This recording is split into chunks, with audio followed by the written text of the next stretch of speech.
What's on your mind? Can I read it from your eyes?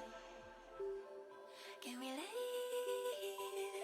and make the time stand still? What if we stay, pretend there's nothing else?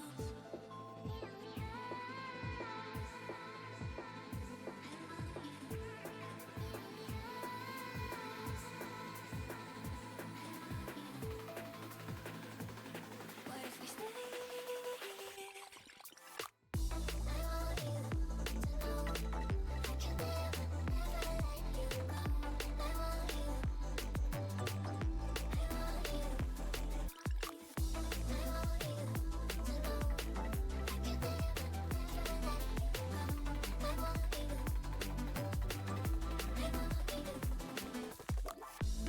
What's on your mind?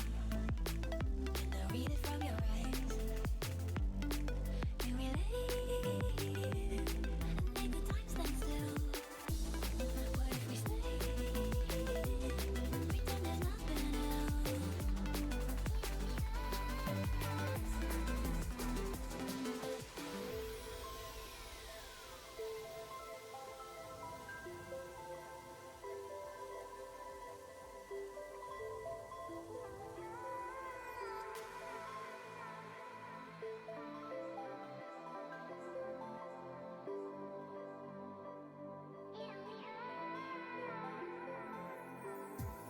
What's on your mind? Can I read it from your eyes? Can we lay and make the time stand still? What if we stay, pretend there's nothing else?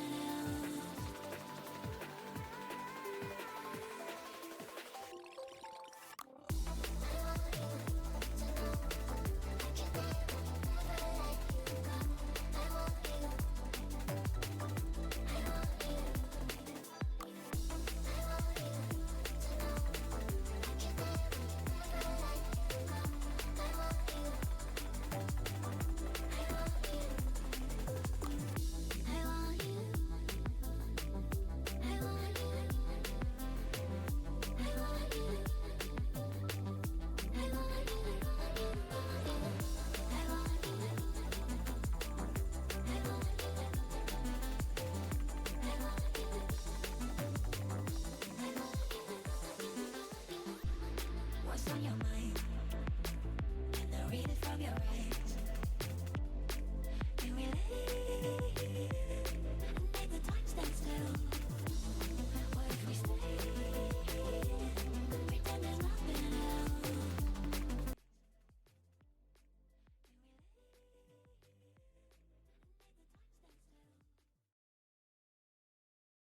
Welcome to LXC.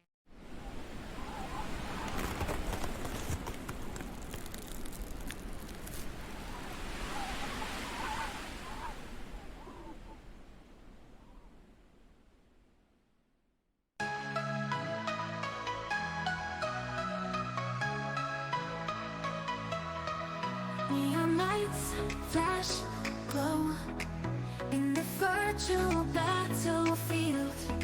Sentinel, lead, let's go. Platinum dreams revealed. Climbing high, we'll soar on the rift of endless mind. Strategies we explore through the endless fight. Sentinel, rise up, oh, platinum breaking cycle. LXC, the place to be. Victory, our legacy. Under the arena's blaze, every champion finds their place. In this game we chase, winning with grace.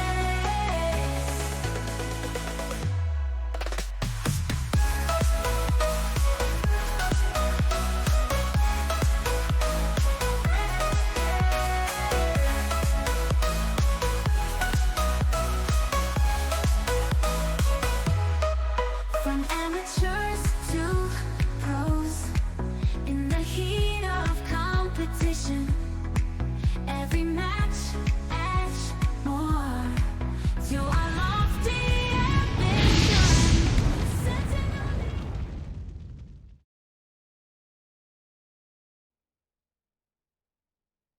Welcome to LXC. Hello, viewers. We are in season 2 Winter Split. This is our first week of Sentinel. We're going to be watching NLE Choppas versus Rivals. I'm here today to cast, here with Badger. Hello, Badger. Hey, how's it going? I'm excited to be here. I'm taking a little bit of a different role though. Scarlett's taking over play-by-play tonight. I'm gonna fill in with the color. Don't worry, I'll paint the best pictures possible, Scarlett. It's gonna be a banger. Awesome. I love having some nice filled in color. And I like talking fast, so I'll be definitely trying to do that. It looks like we are waiting on a little bit of client issues, so we have a little bit of time to talk. But for a lot of viewers, maybe they only pay attention to Sentinel or they didn't catch yesterday's stream. This is their first time watching LXC on the new season. Maybe they've caught some draft league games, but we're really starting to get more and more people into the new season. And there's a lot to talk about with that because there's so many changes. I'm sure you all have paid attention to it in your solo queue games, but it matters even more in coordinated play for sure. Absolutely. I mean, a lot of champions are kind of just emerging, coming up, right? The Snake, I feel like that patch did just happen the other day or today. So she's not as strong as she was. Champions like Misfortune are jumping up.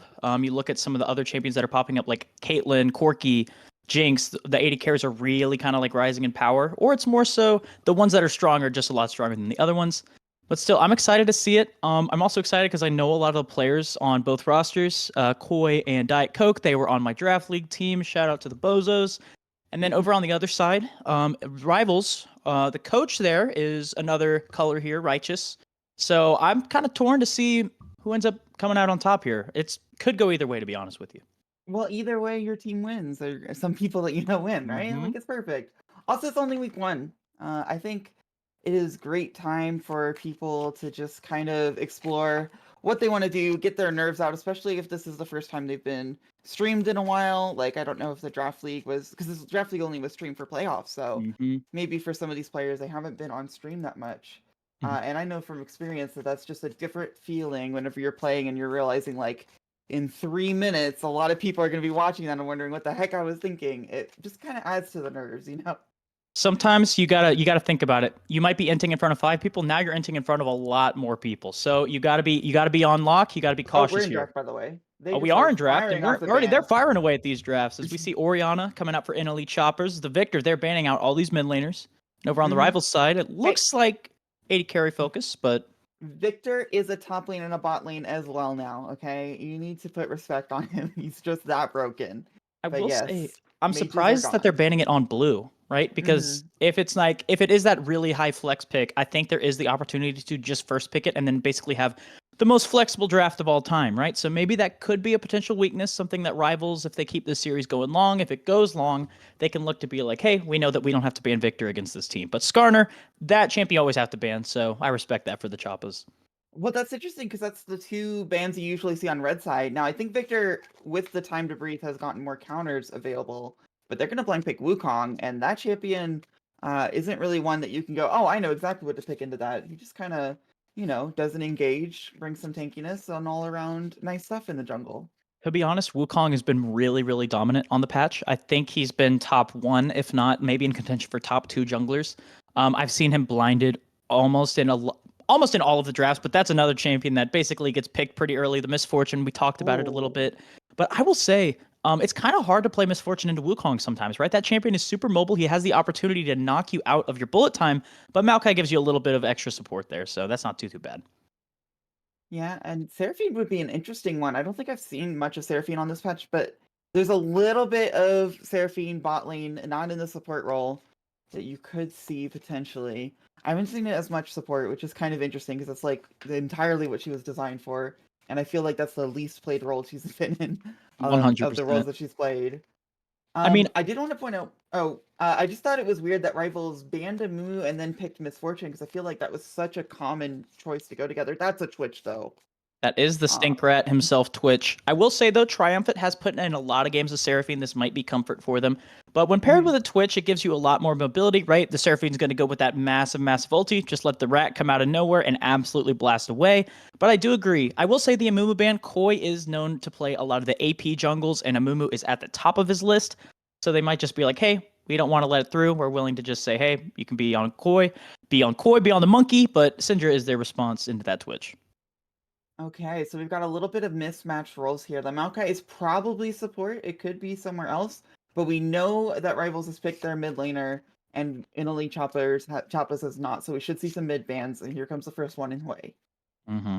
I mean, it's just such a solid champ, right? It's very, very hard to lose lane on it, right? You can get behind a little bit of farm, but still, you're going to be useful, right? You have basically 10 abilities in the kit. How can you not be useful when you're playing that champ? But over on the other side, we see Darius taken away, trying to put a little bit respect on the Rivals top laner there. Yeah, and I bet we're just going to see another mage band here. But what will Rivals pick for their fourth pick to kind of get some insight on where Maokai is going? Because you kind of have to, right? You pick a top lane jungler or support. It's pretty obvious where Mm-hmm. a Maokai isn't going, at least. A Lowy ban. Diet Um, Coke is a big fan of the champ. I know that he is also there's a champ that has kind of snuck through the draft. Zach is a champ that I know he plays a lot of. He might be willing to blind it. I think it has a good amount of value into the woo, into the Twitch, just finding them on those yep. fights. Especially like top lane, it is a pretty safe lane in most instances. There aren't a lot of top laners that can basically just like out sustain a Zach. But Set is the ban that they end up going for, so maybe this is a Zach angle. Who knows? It definitely would work pretty well in team fights. Laning phase is one thing, but you got all of this AoE, just stacking it up. It's really nice. So Now, I am wondering what this pick is going to be. I'm expecting it to be a jungle here, mhm. potentially an answer into Wu. I know Gwen is a pretty solid answer that people go with, but Cho'Gath, that is Oh. actually a good denial here. A pretty safe blind top laner. It also, I know that Diet Coke plays it. He has a bit of a spicy build on it, but he still does play it. I've seen that guy rush Cosmic Drive, but I hope he's not going to get to do it this time. He's stuck with Yeah. not playing it this time. Well, I'm sure he'll come up with some crazy other build to show us today. I'm kind of curious, like, there's the support jungle role open right now. I'm wondering if NLE Chop or if Rivals is thinking at all about Poppy, especially as Zach shows up here. Like you said, Zach, pretty nice with the AoE you've already got. Now they're showing their top laner. It's some kind of tank. Mm-hmm. Zach will be fine into that. I think they're basically Uh, just going to be farming grass procs off each other, right? You just cut up top mhm. there, duking it out. Nothing's actually happening, though. These people are just, it's money laundering, but just with grass procs. That's kind of what I view these tank matchups as sometimes, but we're going to have to see what they round out this comp with. I'm expecting it to be a mid answer into Syndra. NLE Choppas, their mid laner, is honestly, he can play a good amount Soul Ram. I think potentially an Akali could come out, but we'll have Oh, to see what that answer is, and it ends up being Lissandra. Pretty good way to that's shut an down the interesting Syndra. pick. Yeah, Lissandra, I feel like for a long time her identity was just pick this into LeBlanc. And she does a lot of things into low range or melee matchups. I don't know how it'll fare into the Syndra. I think it will be really good with the Zac and the Wukong, right? You just AoE, press R again. But I do wonder if that matchup might go poorly in the mid lane, or if there's got a handle on it. Nautilus, though, that's quite the bot lane matchup. I mean, Twitch Seraphine is not one you see very often, and I feel like Misfortune and Nautilus are the perfect pair to put it to the test. Like, is this a lane you can really run? I do. I mean, I agree. I will say the one thing that I'm kind of nervous for Rivals roster is they have three really, really big tanks, right? You have Mm-hmm. two decent damage dealers in the Syndra Misfortune. That's a lot of upfront damage, but you're playing into a Zac, right? That guy Mm-hmm. can absorb a lot of damage, and when Misfortune and Syndra kind of use their combo, they use their ultis. If the Zac didn't die, this guy is going to sustain up a ton, right? He might be going the Leandri's build. He's going to be maybe going Conqueror to just sustain up in these fights, right? And I'm kind of just also, we kind of echoed back on that Syndra matchup here. Lissandra in an isolated lane is not going to do well in the Syndra, but she has honestly the best jungler in the game right now. I think if this Mm-hmm. Syndra burns Flash early, she is in a whole lot of trouble. That is definitely true. The 2v2 looks a lot more favorable whenever you bring in that CC and burst damage. So I think a lot of it will come down to the lanes in a lot of ways. Because I feel like these lanes are so volatile that there's going to be a big lead one way or the other before the end of laning phase. It's not going to be, I mean, except for top lane, unless Mm-hmm. something really weird happens with Zac. Uh, Now, obviously, team fights will be important in any game. However, whenever you pick something like Nautilus Misfortune, you're kind of hoping, hey, maybe this game will be over before 15 minutes in. Like we destroyed the enemy to carry. Twitch, Mm-hmm. however, just has a way to bring back that late game, even if he's denied early. I mean, yeah. I mean, I will say Twitch is on Ferdy is the pilot of that champion here. He is the highest ranked player for NLE Choppas. I think sitting at around Platinum 4 at the moment. But over on the other side, the highest ranked player is the Syndra, right? We talked about that oppressive laning. And if Syndra gets that early lead, right, shuts down Lissandra, denies a bunch of farm, then that gank setup from the Wukong, it loses a lot of its value, right? If they're piloting it well, doing a lot of damage, it's going to be tough. So I'm kind of expecting the main matchups to watch out here for are that mid lane matchup between the Syndra, kind of versus both the Wu and Lissandra, and then this 80 carry bot lane. I want to see if the Twitch can get it done, if he can find the angles that he needs, not get caught up in that bullet time. But honestly, I kind of like both comps, but I will ask before I say my answer, Scarlett, where are you leaning? I guess with how the drafts ended up. Well, what I like for Choppas is this Wukong can go anywhere. If his goal is to get a kill, he has so much CC from all three of his lanes. I do feel like he's going to have such a high influence on the game. And if you shut down one of the damage dealers of rivals early, like you said, it just becomes a huge mess. So I'm gonna say I might favor Choppas a little bit, but honestly, I think both teams drafted about the same amount. Like, I think this is, on paper, on draft, pretty close. I honestly completely agree. I think these drafts are super close. I think there is a lot of wombo potential from both sides. The only potential downside, maybe fatal flaw, like that I could see is Rivals. Their team is relatively on the much tankier side. There isn't a whole lot of damage.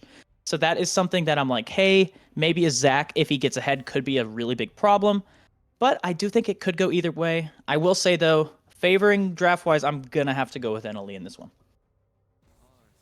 It really is a question of if you can manage your pressure properly, because all three of these lanes, well, two of these lanes, the Cho'Gath kind of just sits there.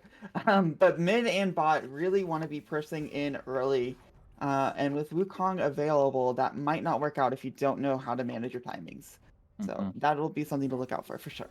Yeah, 100%. I think a lot of it is kind of on, I believe it is the mid laner, Ferdy? No, Ferdy is the member of NLE Choppers. It is Salakin. Salakin on the Syndra. If he can get an early lead in this lane, I think that could be what they need to kind of like break open the ice, right? Give them the angle that they need to kind of like burst the game open. But we'll have to see. I think it's going to be interesting. There's a lot of flashy champions on the screen, and I think it's going to be a banger. Oh yeah, absolutely. And a banger it will be after a quick little break. We're going to have a small break for the spectator delay, and then we'll bring you game 1 of NLE Choppas versus Rivals.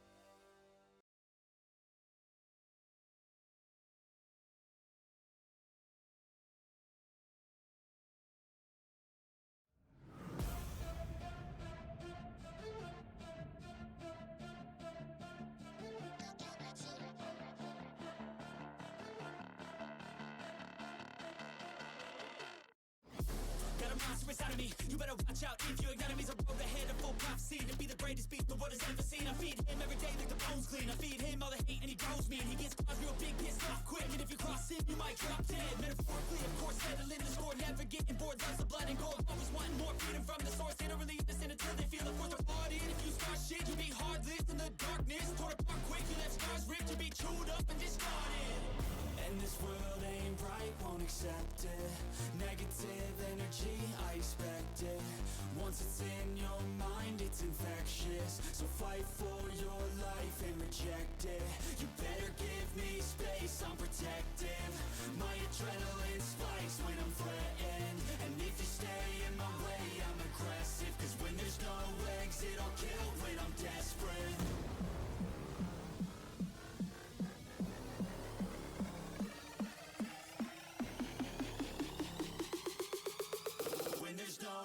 It'll kill when I'm desperate.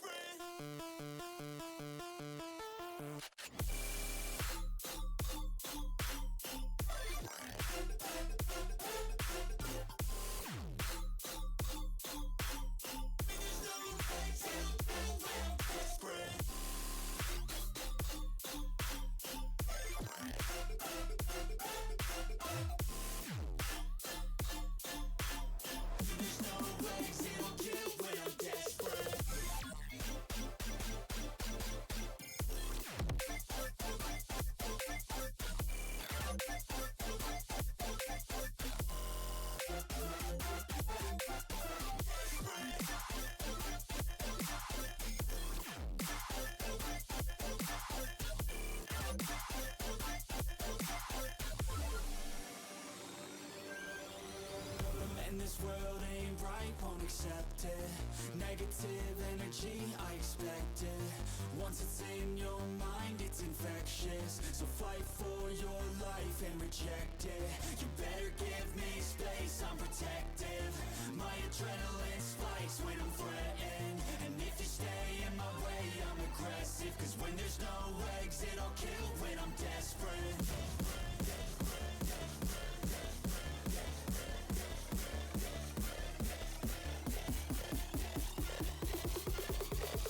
When there's no exit, I'll kill when I'm desperate.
The night is young, we go, it's strong till dawn.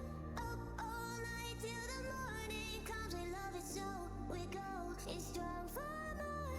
Let's get it on and rave all night long. We're the party pioneers. We won't bring the fire when we go for a ride. Party pioneers. Things are going well, cause we are the party pioneers. Party pioneers.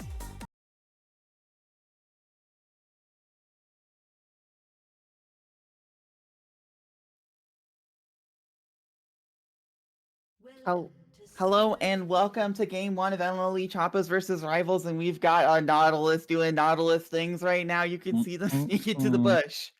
But They I are don't think Seraphine is ever going to walk into this bush, surely. Well, you know, she's hanging out. There's an angle. Maybe she is feeling a little risky, right? It's week 1. She's like, what could go wrong? But she placed a good ward there, making sure that she spots all 5 members of the Rivals. The Rivals, they're having to retreat. They know, hey, we can't be getting away with our sneaky shenanigans this time. Yeah, but it's interesting how the 5-point on the other side. Yeah, I think Wukong is going to get deep vision here. I don't think it would be appropriate to try to vertical jungle just because mid and bottom are your main volatile matchups, and so splitting the map where you're away from bot lane is kind of not what you want. Mm-hmm. And plus, there's a chance you get caught out anyways. Yeah, So just getting a ward is really nice. It's nice to spot. Also, I mean, they're on good response there from Salchin. He was able to get a ward on the Raptors. That is the ideal spot to get, especially if you're going to be shoving people in mid lane as well. It just spots him. It's going to know kind of, hey, get a rough idea of where this Wukong's going. But it looks like from the angle of it, you were completely correct, right? We're going to be seeing a lot of different shenanigans, but look at that bot lane positioning. Okay, this is a Twitch that is caught out. He does not really want to fight level 1. How many stacks can he get, though? Exhaust is pretty good, too. Both 80 carries flash out. Nautilus doesn't bring the damage, he only brings the CC, so he's also going to have to walk out. And it looks like for summoners, Flash and Ignite used for Flash Barrier and Exhaust. You know, I thought that trade was going to go way, way harder in the favor of Rivals, right? They had that positioning. They had basically the jump on them, but Twitch, Seraphine, right? They had the sustain. It wasn't able to land, and while the lanes are healing up here, I think, realistically, that was pretty favored for NLE.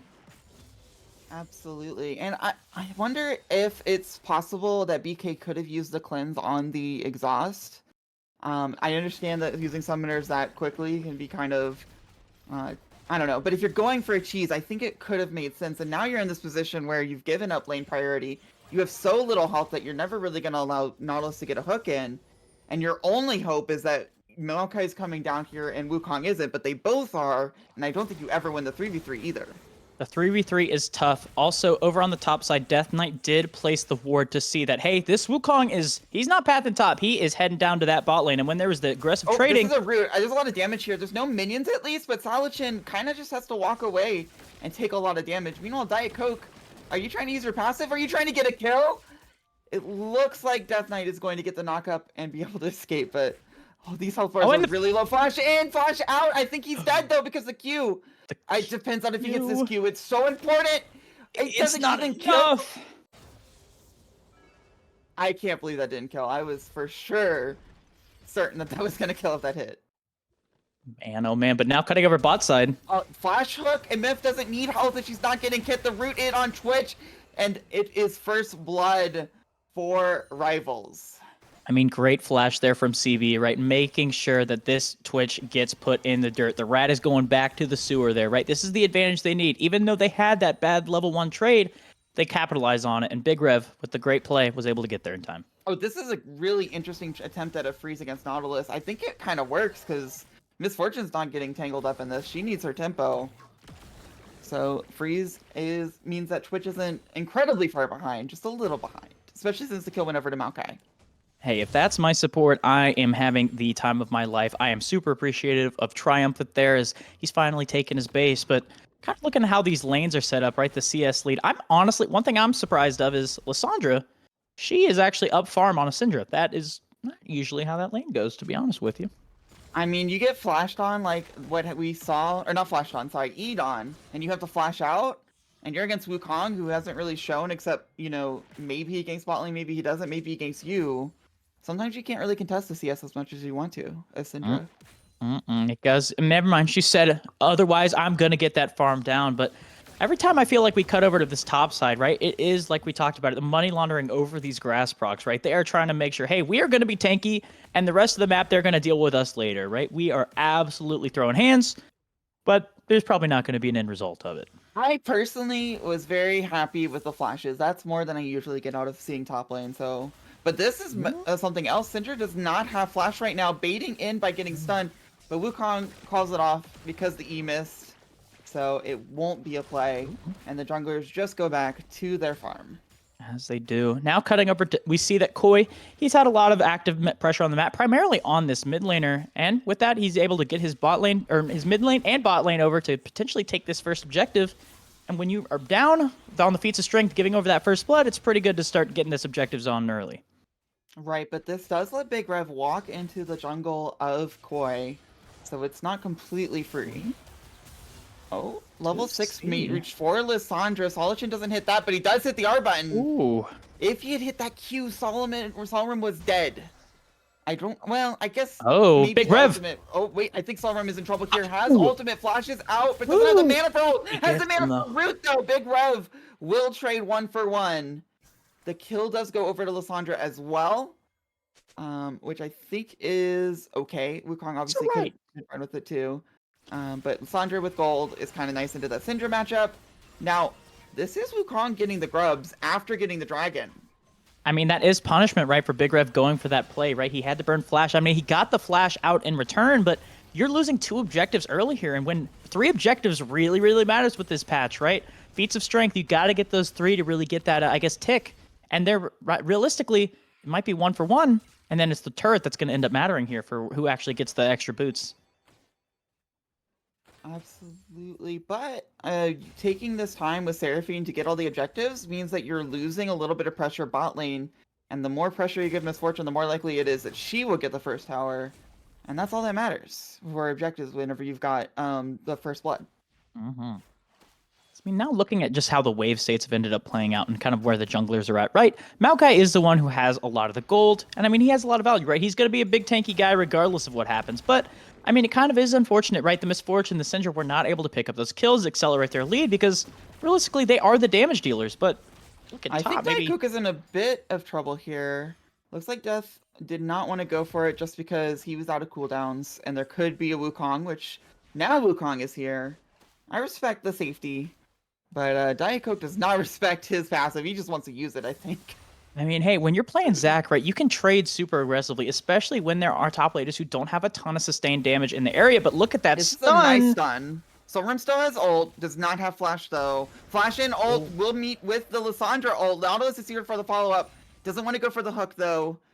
And so Wukong will just stand by, trying to guard the tower. Oh. You got to look at it also with the junglers. I think with just the time, look, Maokai is level 6, right? Probably off of those 2 kills, and he's going to run into the jungler here, but just looks like he takes the chickens for himself. It's not just those kills, but also the fact that objectives just don't give the same XP that the camp lead that Big Rev got for the dragon and the grubs. Absolutely. And I mean, looking at it realistically right now, right, Wukong is down a little bit of farm, but I mean, still, he's going to have the Cyclone. He's going to be doing a lot of damage. And when he's positioned here with a pretty aggressive bot lane from rivals at this moment, they got to be careful as we see just the feat of the labor, right? Maokai's just enjoying the fact he's up a little bit of farm at the moment. It's definitely a balance. You want that first tower because it's unlikely you're going to get the next 3 objectives, which you need for the feats. But you keep on pressing on a button on the tower, Wukong's going to show up. And you know, Scarlet, I was talking about it earlier, right? That Lissandra, she's doing good. She's up farm. It looks like Salakin, he said, no, we're not going to do that anymore. Syndra's using the fact she's got first strike. She's proccing that extra gold, getting it. She's trying to get to her splinter stacks, which at the moment, she's gotten to her first one, right? She's at 45. Solrim has to eat away, but Zac is here. This is a really nice roam timer. Solrim does not mind coming in for a little bit of damage. And Salchin's going to try to come in for the Lissandra kill. Can't quite get it. Gets a stun off, though. It might actually work to escape. Meanwhile, bot lane, Wukong is snuck in. And I think the other top laner or jungler is here. Meanwhile, Cho'Gath just hitting that tower up there. And all in all, I think it just turns into mid priority for Solrim, but no kills go over. I mean, it's hard to say mid priority here, even though like they're both super, super low. You got to be careful, right? Because what if just Big Rev just shows up out of nowhere, boo, and you just instantly die? You got to be careful. I think you have your ulti, but we saw what happened last time. That didn't stop Big Rev from getting a kill for himself. Now, the thing about this roam play, it almost really worked out for them. Unfortunately, it does mean that rivals have pressure on the bot and top lane turret, and jungler can only be on one side of the map at once. If rivals play it correctly, they can get the feats of strength for themselves without a single neutral objective. Absolutely. As we kind of haven't talked about it, there's been a good amount of action. Look at the rat. What is he doing? He's not doing anything. Sorry to interrupt you for that. Nothing inside, nothing this time. But I'm just looking at the gold lead that has kind of emerged, right? It feels, even though it's only been 3 kills, I'm kind of surprised it's already 1k gold, right? We're looking at it, it's primarily on the Maokai, right? Big Rev is up a decent amount, about 700 gold all on his own. Syndra's also up a mount, and she's getting a pretty nice trade. Yeah, even if you just trade ultimates, the fact that her health bar is so low, Solrim coming back in though, but ults the Syndra to make sure that Wukong can come in, knock up twice. Seraphine is also here. They will get that kill. Now Maokai is here. They're trying to save each other, but TP. Twitch is coming around the corner. I think Nautilus will be able to save this fight. Ferdy has to flash away. Grubs are up though, with Ferdy here. And Lissandra coming back eventually, but they're going for the fight now before she respawns. Flash up from Seraphine, flash in from Cho'Gath. Ults the Wukong. Seraphine's going to die as well. Twitch will go down. And I don't know if Zax can save this because, well, actually the CC means he's doing a lot of damage for so much longer. He does get 1 kill, but it's only on the support. Now he will get CC'd and he will die. Diet Coke eventually, finally will use his passive maybe, but Solrim's come back without a passive just from respawn timer. Naturally, Zac is going back in. I believe Cho'Gath will go down here. There's the Zac passive. Solrim getting the cooldowns. But Salachin's here. Salachin back. Gets the stun on all of the Zac things. Diet Coke will go in. Flash in from Solrim. Big Rev will not die to that Q because it missed. I don't know what healed there, but it did prevent the auto attack from killing him.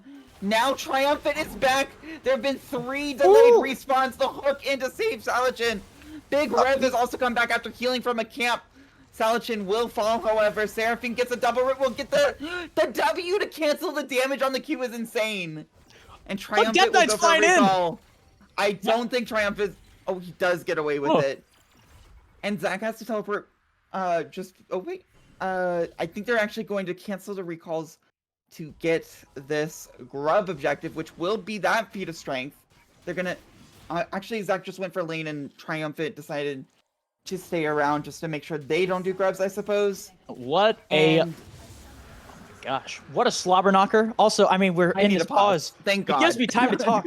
Right. You want to know the difference maker there? Look at the Maokai has his unending despair. It's already healed 800 damage at this point in the That game, right? is That probably guy what was healed living him. on 1 HP constantly, right? The Maokai, I feel like he died so many times. He should have died. It was insane. And it's just like, I mean, honestly, you just got wallet there a little bit, right? I feel like that fight was back and forth, back and forth. If they hit their abilities, it realistically could have gone either way.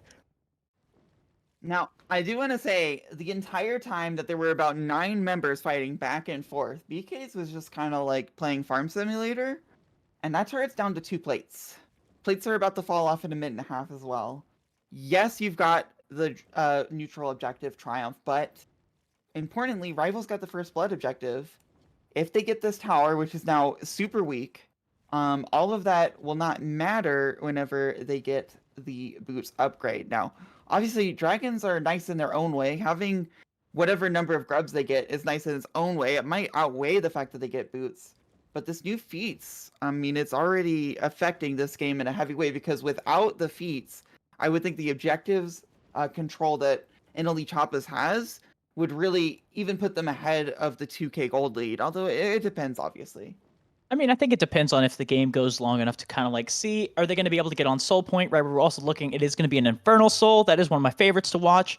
But still, like, I mean, you have that objective control, right? You have that point in the feats of strength. It is all about that tower that you're talking about, right? So even though that fighting was going on, it ended up kind of just, the gold lead stayed the same, but realistically for map state, I kind of actually would favor the rival state, right? If they're able to break that bot tower, it's the free boots. It sets them up to potentially have the angles to go in, get that extra stats.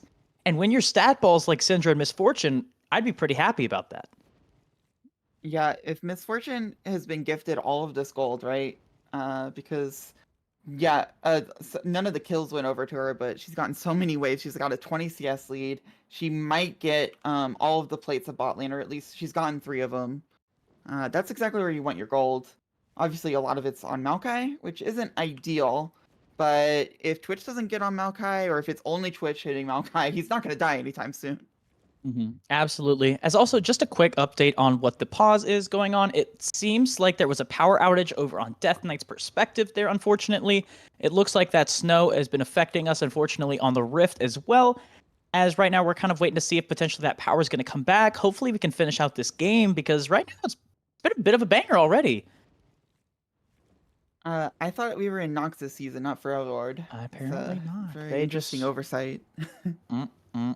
We are not in Noxus. We are in the southern coast of the United States. And right now, it is chilly, chilly over there. They're saying negative 50 degrees Fahrenheit. I don't know if that's happening in Louisiana or southern coast of Alabama, but, you know, maybe. Either way, bring your Sejuani pelts or something. I don't know, League reference. And hope that, you know, your power stays on, because it's very important. Not just for our tournament, but, you know, for general acts of living. And we will give you guys an update. Now, remind me what the rules are for pauses in terms of how long each team gets. It is 10 minutes from our lovely producer there. So right now we're already sitting at, has it been 4 minutes at this point? I mean, we're looking at it's like around 25 for us, like, but they got to be careful. I mean, I think if it's a power outage, it's not like you just did a quick DC. So I'm hoping we'll be able to see them back. Hopefully it was just a flicker. I mean, I'm hopeful, but still, that's kind of spooky if you are NLE here. Or I guess, no, Rivals, my bad. It would be unfortunate. I think even NLE would be sad to play about 12 minutes of a game and then their opponents have to forfeit because of a power outage. It just doesn't feel good, especially in week 1. I mean, maybe playoffs and you're like, oh, sure, I'll take a free win. But week 1, especially whenever everything was so heated, and then just this, it just feels incomplete, you know? And for the viewers, obviously, that would be a negative situation. So hopefully it doesn't come to that. Hopefully not. Now, I mean, we're kind of waiting it out, seeing what the map state is, kind of looking at our gold leads. We'll say it does seem like Looking at it, it's still relatively even. The gold is where they want it to be, primarily on that Syndra. The Syndra is up a decent amount, right? She's sitting up at about 300, but it's also kind of about, realistically, it's not as much gold. It's also about your item spikes, right? She's sitting right at 57 splinters, which is right before that 60. It gives you that W proc, gives you a little bit more damage there. But still, like we said, Miss Fortune, she's gotten a lot of plays. She's gotten a lot of free time hanging out bot lane. And that's a lot of XP, a lot of gold, and that's realistically where you want to be, right? You want to just be firing away, and if you got the gold, it's going to do a lot more damage there. Additionally, the other damage carry for rivals is BKs, and that is a lot of lethality. And I know that this is one of two build paths you can go for Misfortune, but this build path will do a lot of damage to those champions that just don't have armor. There hasn't been a Mountain Dragon in this game, so even though they have two dragons, they're not getting free stats that way. I don't think many of the carries are going to be building random armor. Even Zac right now probably builds into the MR resistance item because the three topside matchups that he faces are all magic damage. Misfortune might just do a surprising amount of damage. Now Wukong does get that free armor, so Koi might be safe, and really all you need is Koi to tank it for a little bit before he does some Cyclone nonsense. But if Misfortune can find the right ultimate, it's going to shred. Cyclone nonsense for sure, and for sure. You know, I will look at it, and it's just like, there's just, honestly, we're hoping that they can get back in time, right? Because that is a really, really massive blow. It stinks that this is happening. But I think realistically, Scarlet, we're talking away, we're thinking about it, but realistically, we're like, what is the? I mean, this game could go either way, and I'm just thinking, like, we talked a lot about the strength of his rivals, but what's the angle back into this for NLE here? It mostly is just Cyclone.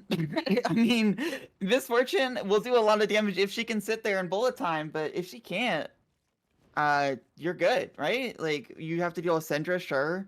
If your Twitch dies, that kind of sucks, but you saw those extended long fights. I feel like Zac especially is really good in those kinds of fights, and Syndra is not. I mean, she's got the E, you know, she doesn't... she used to be just an R button and nothing else. I feel like she's gotten a little bit more utility nowadays. She gets it done. She gets it done. As I think we're going to take a quick second just to kind of check in, see if Death Knight might be able to get back, see if we can get some power going to him. If not, we'll be right back potentially to see if we can get this game going like we want it to.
Okay, so the game is on pause. Unfortunately, that is not because the players have reconnected. That is because the time has run out. And what Rivals have elected to do is, instead of forfeiting the game, they're going to try to stall for as long as possible so that way they can bring game 2 and hope that the power is back on by then so they don't have to bring in a sub. Which brings us to a unique way to talk about the game, because you've got a Maokai Syndra Misfortune. Your goal is to delay your Nexus exploding as long as possible. What do you do?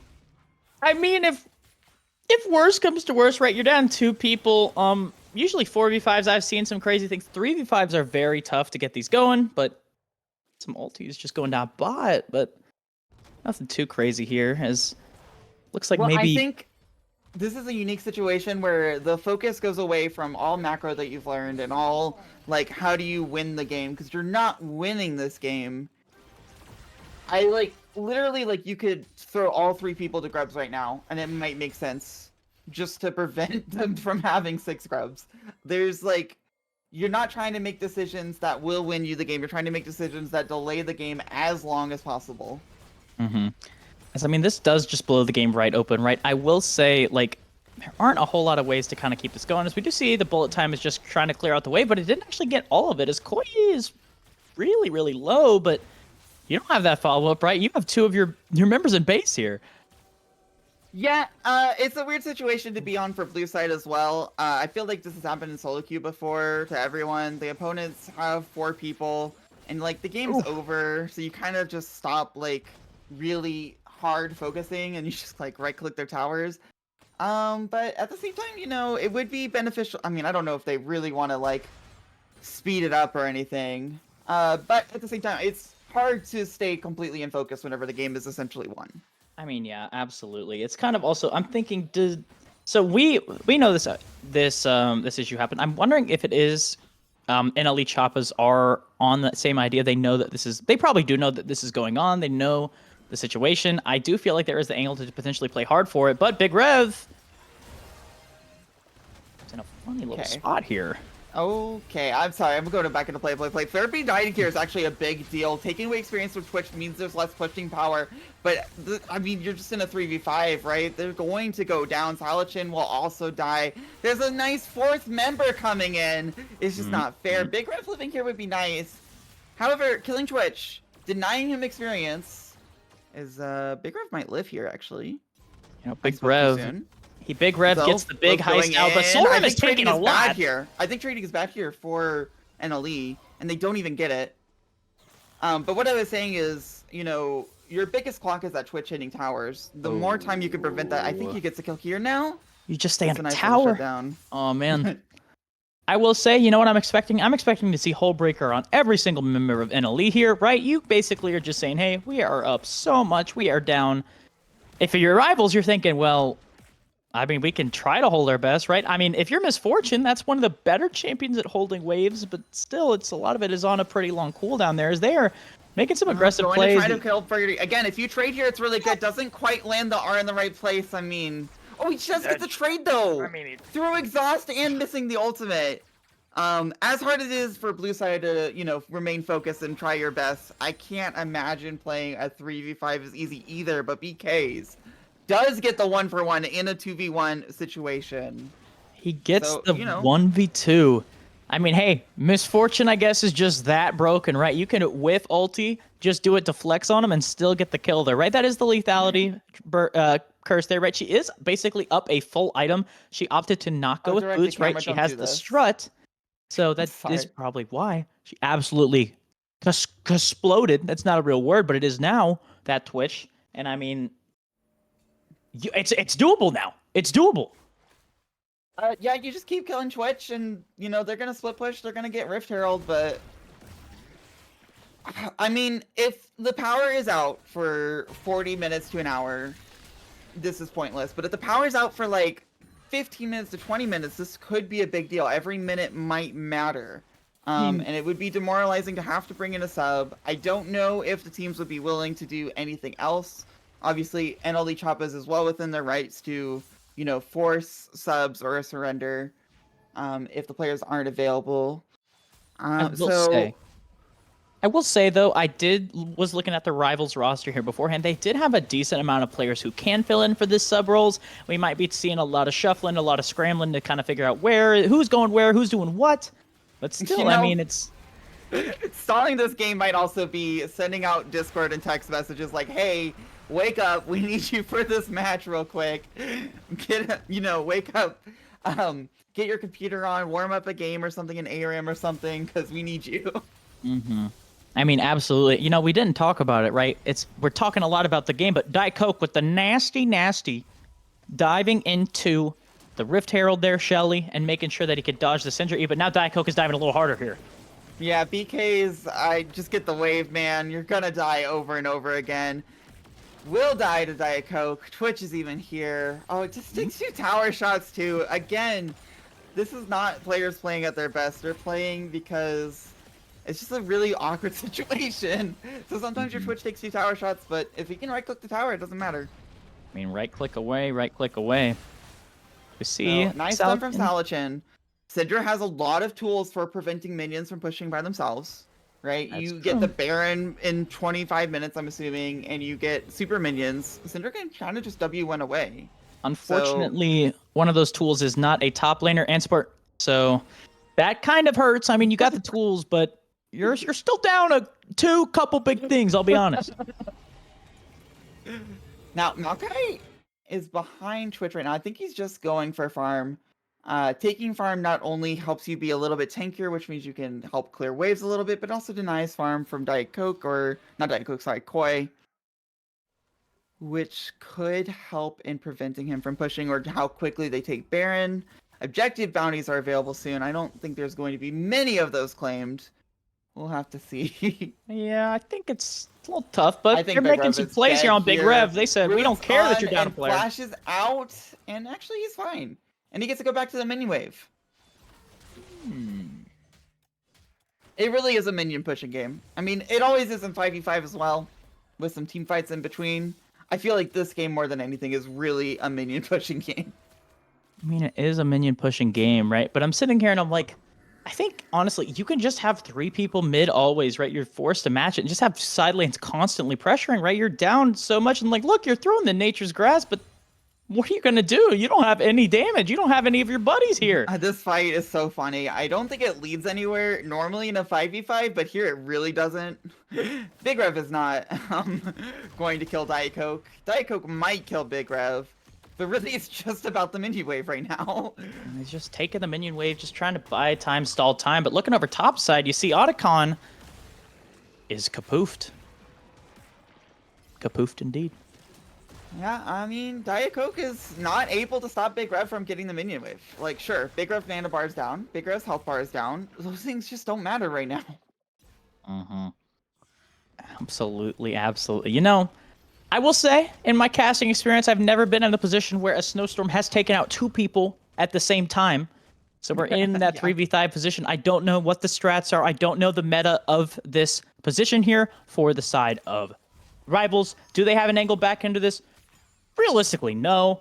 This is kind of unplayable. You're sitting here and you're like, hey, I really hope that basically it gets a little hotter wherever my top and support lives so that power can maybe come on. Maybe that power line that fell, it just shows back up when we need it most. But right now, you're just hoping these minions, you can get them down. It would be very funny if they both reconnected and somehow Rivals won this game. That's a withdrawing. I just don't think these trades are favorable for NLE. I mean, they're obviously going to win still. But, like you said, just pushing in minion waves would be really nice right now. And I wonder if it's just like a little bit of respect for both teams that NLE is still semi-playing this seriously. You know, taking the Otacon, probably going to take Soul here. Not because it's the most efficient way to dismantle Rivals, but because, you know, hey, we know the situation sucks. We're going to at least give you the superficial, like, we're acting like this is a real game. Yeah. As they get pushed in right now, Syndra probably going to grab that cannon, hopefully. Not grab away, Zach but is Diet just Coke is jumping finding the in. angle.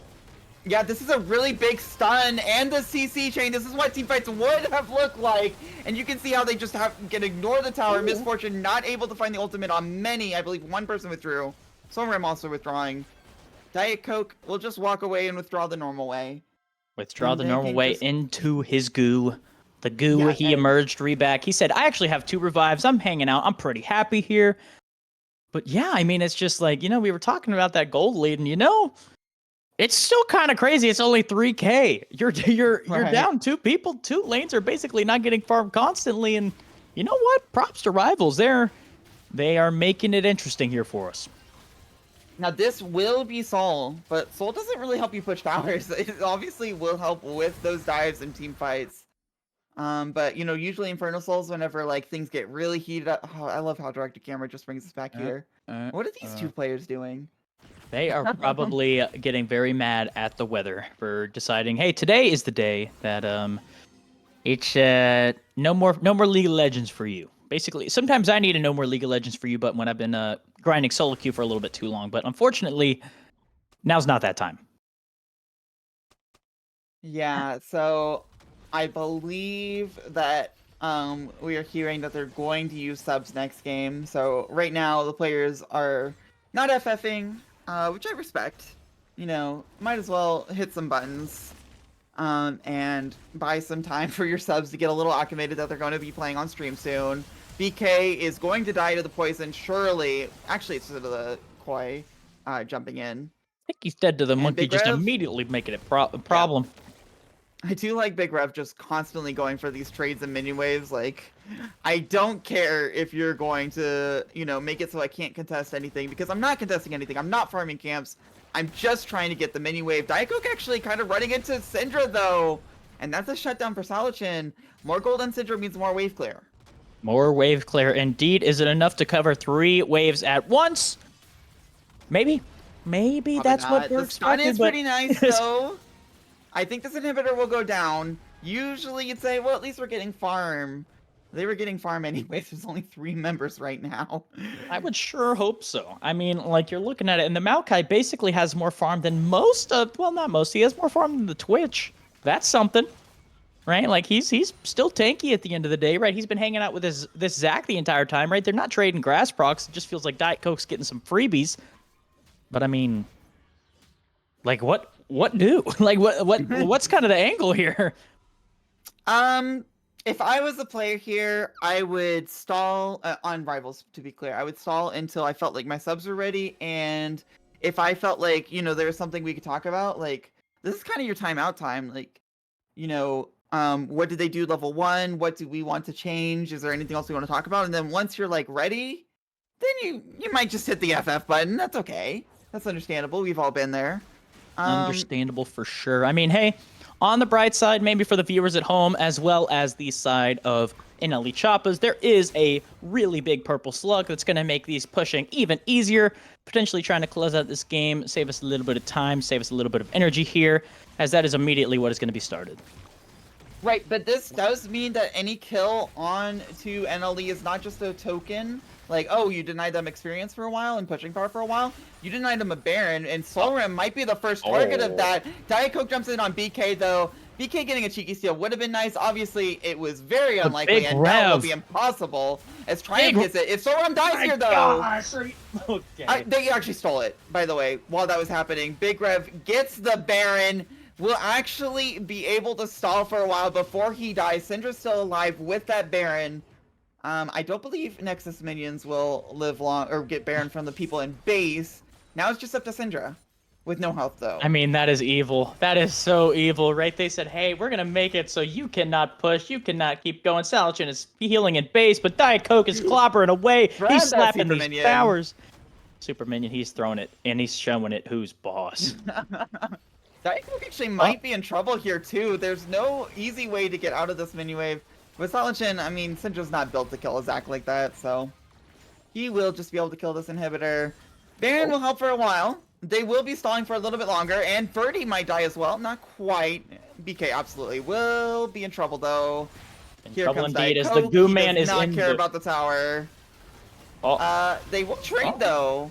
Syndra gets charmed. Okay. Maokai is here to maybe stop something, but there's just no structures to help, and there's no support to help. Solram gets the ult on Syndra, walks away from the tower. Big Rev trying to run for his life is getting poisoned. And they just say, you know what, Big Rev, you can do what you want. I'm going to get the inhibitor. Twitch ults for it. They get that kill. That will be topping him. I don't think Salichin holds these. I think holding these is a little bit of a far cry. I think, realistically, they went for Big Rev. I think you go for the Nexus, right? You know, they're already dead, as Bart Simpson says. It's a little tough. The Nexus is up, but hey, they killed Koi. That's something. I mean, stat buff. You just got to kill a couple more. Got to kill a couple more Nexuses. Then it's not. Well, it was interesting. I was definitely talking about the lack of closure whenever you have a game start like that, and then it just ends because the team has to forfeit. They didn't forfeit. They made it last 28 minutes in a story that is unique. I'm just not seen much like this before. Not seen NLXC much at like it least. indeed. I mean, hey, if I am the members, I'm thinking a lever penalty applied. Hey, on the bright side, Death Knight still almost did a little bit more damage than the support over on NLE, so that is something.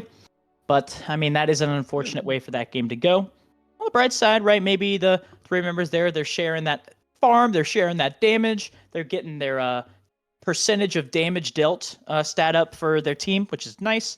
Salchin doing a lot, getting a lot done. He still was able to get a lot of gold, but, I mean, at this point, who's coming in for the subs? Which subs are we getting here?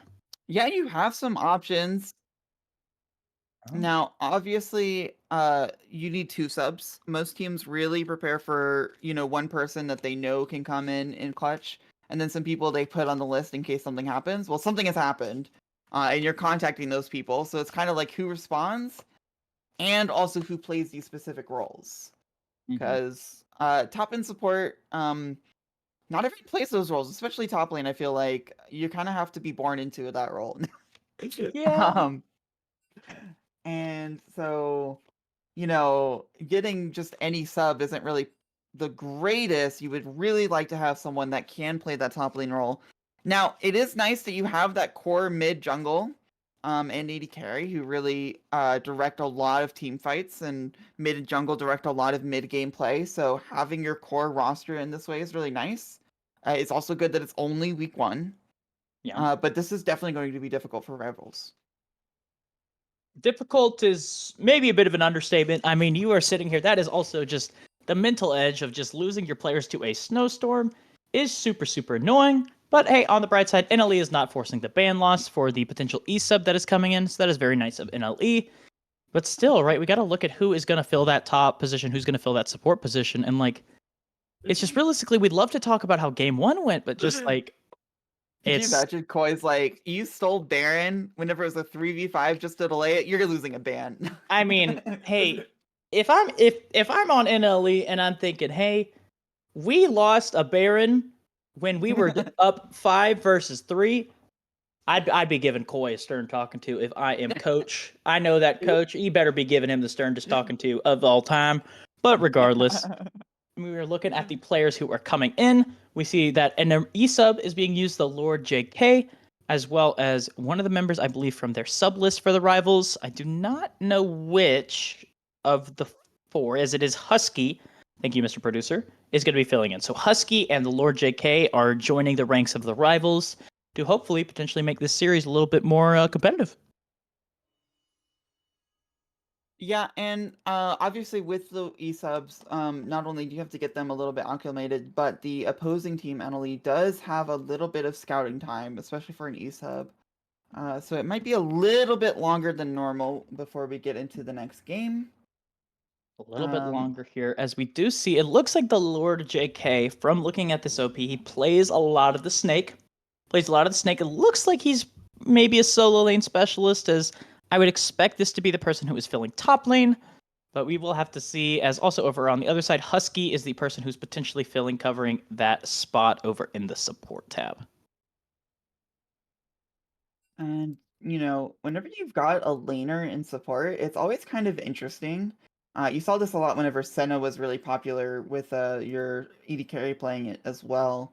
They don't know exactly everything that you might should as a support, but they do bring a unique take to the lane that you don't often see whenever you see just a support main, which is not to say that support mains are lacking. It's just, a different kind of perspective. Mm-hmm. Absolutely, absolutely. I mean, thinking about it, right?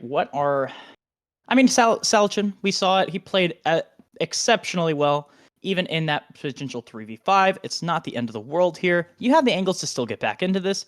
I will say one of the big takeaways is I do think you still play around this mid lane, right? You give him the opportunity, maybe save counter pick as well, trying to just punish as much as you can, find the angles, and I mean, we'll have to see. It's an interesting one. It's an interesting one, Scarlet.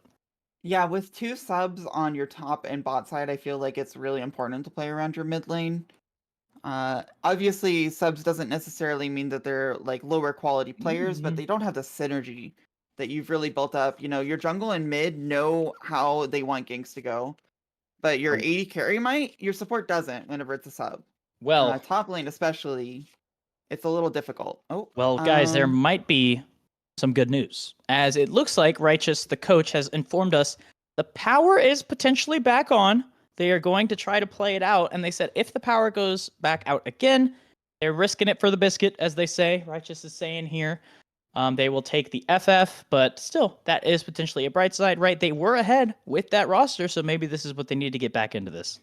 I mean, it's kind of like a finishing of the statement that stalling worked. That Baron steal every minute, like, I don't know if this would have happened had we, had an FF at minute right whenever the disconnect happened.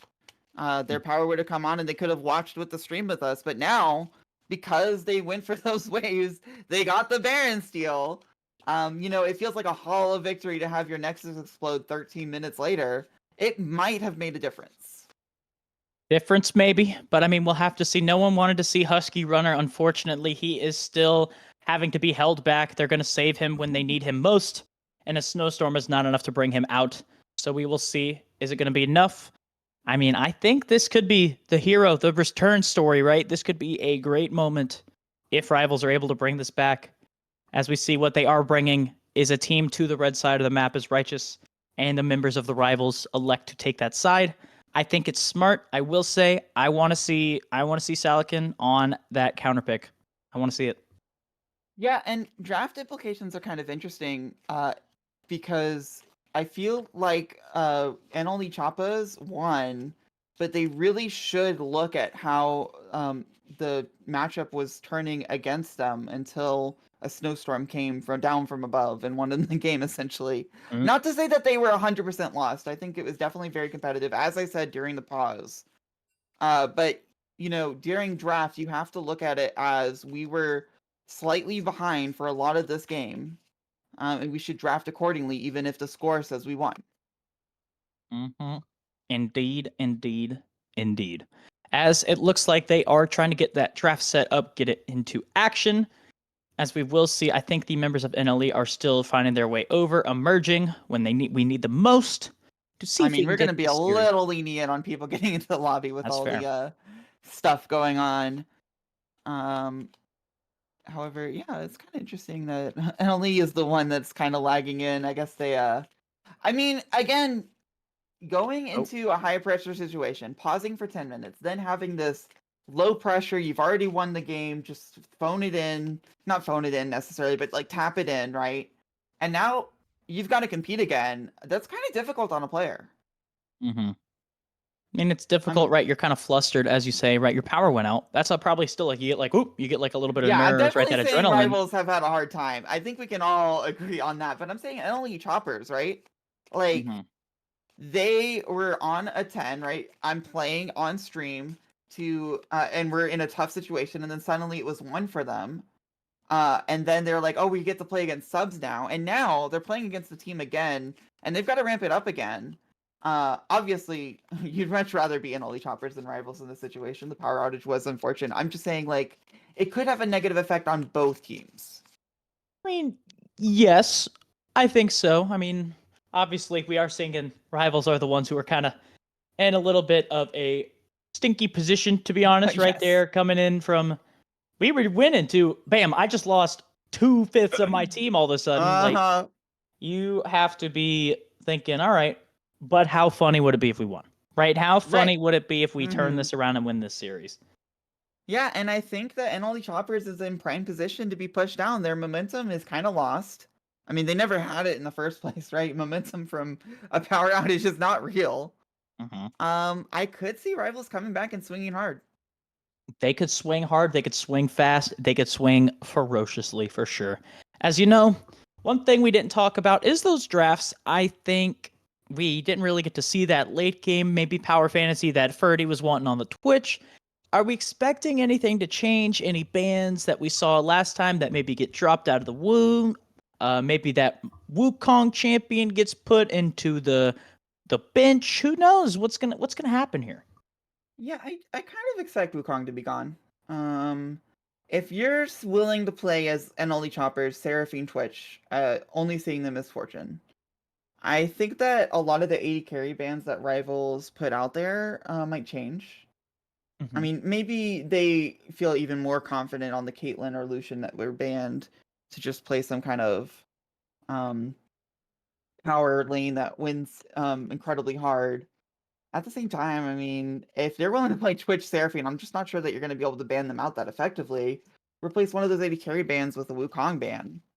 Yeah. Uh, I think Wukong is still super, super strong, right? Koi was, I think, 6-2 and maybe he had a little bit of extra kills, but I remember he was causing a lot of damage. He was doing a little bit of deeps to the side of rivals, regardless of if that power went out or not.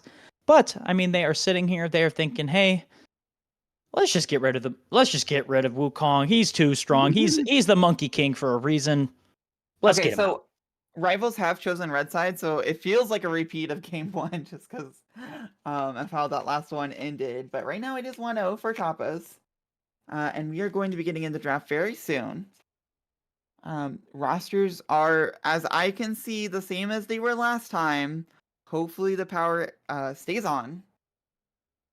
Hopefully. And we get into a nice game two. Nice. Game 2, one that is full of action. Maybe a full game. That would be something that I'm hoping for. One that doesn't get cut off early, obviously. I just want to see some action. I want to see some flashy things, right? This is our first week of Sentinel. I've already seen some crazy things, right? We didn't talk about it. We saw some flashes in. We saw some things missed. We saw some abilities hit. It was ferocious. It was dangerous. All of these players, they're here to play, and they want to play hard. Yeah, I've definitely got to warm up as well. I might not have been doing as much quick effort in the play-by-play after the 3v5, but we're just getting it. This is a real match. Mm-hmm. It might be a real match, I think. Okay, good. Okay. Sorry, there was some chatter that maybe someone disconnected. I think we're good though.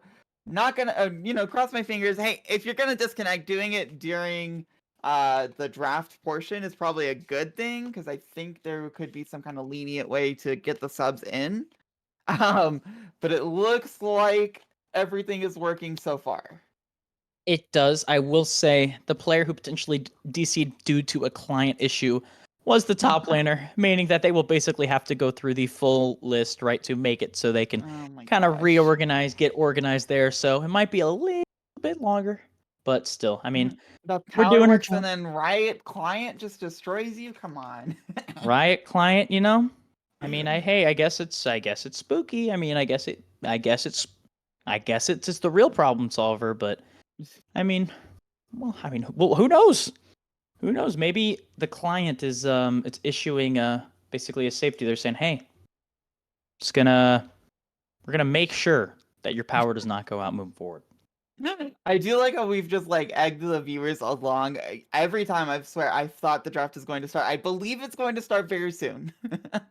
Oh, I don't you worry. promise. Hey guys, you guys and the viewers, we want it to start as bad as you do in the audience. I promise you, right? As much as I enjoy talking, and I'm sure as much as Scarlett enjoys talking, we want to see some League of Legends, right? That's why we're all here. So as much as you guys can enjoy our voices and whatever we're yapping about at this point, I think Guys, it's soon TM. I promise. soon, parentheses, hopefully, parentheses, as we are waiting it out, hoping that Death Knight will emerge. Hopefully he will be a live Knight, as we do see at least one of the sides is potentially ready. Yeah, because it's the league client, they're still in voice, so draft can go on while they get everything figured out. So we are actually in draft. The timer has started, and Choppas will give us our first ban of game 2. First ban of game 2. What's it gonna? It's Victor. Classic. I mean, hey, it seems like that. It sort of does not want to play the Victor, even though it's probably one of the most flexible champions in the game at the moment. It's not too hard to pilot. And I mean, hey, it can be going top, it can be going bot, it can be going mid. That's its main home, but a Mumu as a response. Yeah, what I like about Rivals choosing red side is with the bans that NLE Choppas has given on those power picks like Victor and Skarner, you force them to do those blue side bans, which are so often happening because usually you would leave the power picks and make red team ban it, but if you can't play it and you have to ban Victor and Skarner, then it will all work out. It will all work out. Nice. Sorry, I'm just You're all good. I Wondering mean, if we're gonna honestly, get a ban. 3 mid lane bans. They saw how good Salakin was doing. They said the Oh, my Syndra draft needs log to be broke. benched. My mistake. Oh my goodness, sounds like I have to go nutso butso here as I'll cover everything that's I going on. refreshed. It's all good. It's okay. Ah, we're back. As the Oh, it's Seraphine. Seraphine ban. Interesting. Interesting. I think it's just going to be Wukong once again. Unless they want to go with Skarner. The Skarner for Wukong trade is kind of what they're baiting at the moment. But I mean, I don't know. Could be anything here. But what is it?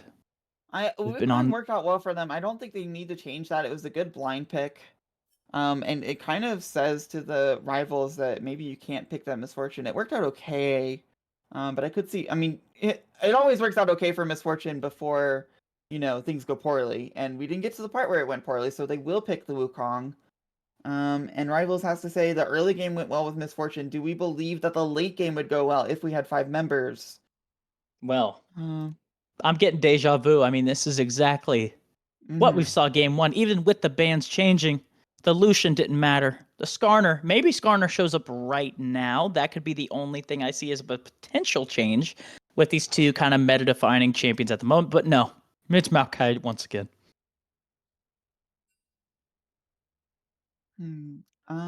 I will try to keep up with you. My draft law is incredibly prone to crashing, so I'm just refreshing it over and over again. Hey, But Maokai, yeah, I mean, we're just getting the same draft, right? I mean, you aren't missing too much, right? If you had game 1 pulled up, you would basically be seeing the exact same thing I'm seeing right now with game 2. But Well, there they are can't be taking a their time Seraphine. with the And there's pick. an Hey, Ashe. it is an Ashe. I mean, I think that she is still strong. She is one of the best utility carries, but I will say with season 15 coming around and those adjustments, she is not as strong as she used to be, right? You want to play for that pick, but that's kind of all she's got. I mean, she doesn't have a whole lot of tank busting.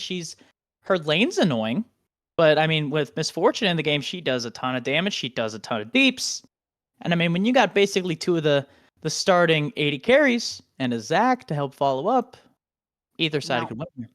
whenever you replace the Twitch with an Ashe, you do lose a bit of damage. You gain a lot of utility, obviously. But they already have the CC with Zac and Wukong from last game. Now, I guess you could say, MF got way too many ults off last game. Let's just add 1 additional layer of CC for her to deal with. I mean, But you still do have to bring the damage. I will say if CB plays the Braum, Ooh. we're not going to see it as Urgot comes out as the response into Diet Coke Zac. I think it's pretty solid. It also gives you the opportunity to shut him down even through that passive. But Lissandra is the ban in response, making sure, hey, Sorum, you don't get to play that shape again.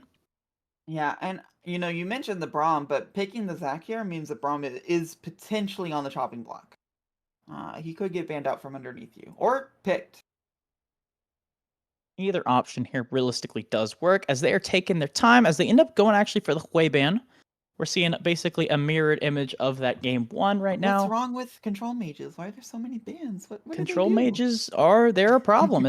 I honestly was thinking maybe they banned 5 mages over on the side of NLE Choppas, right? We saw what Salakin was able to do.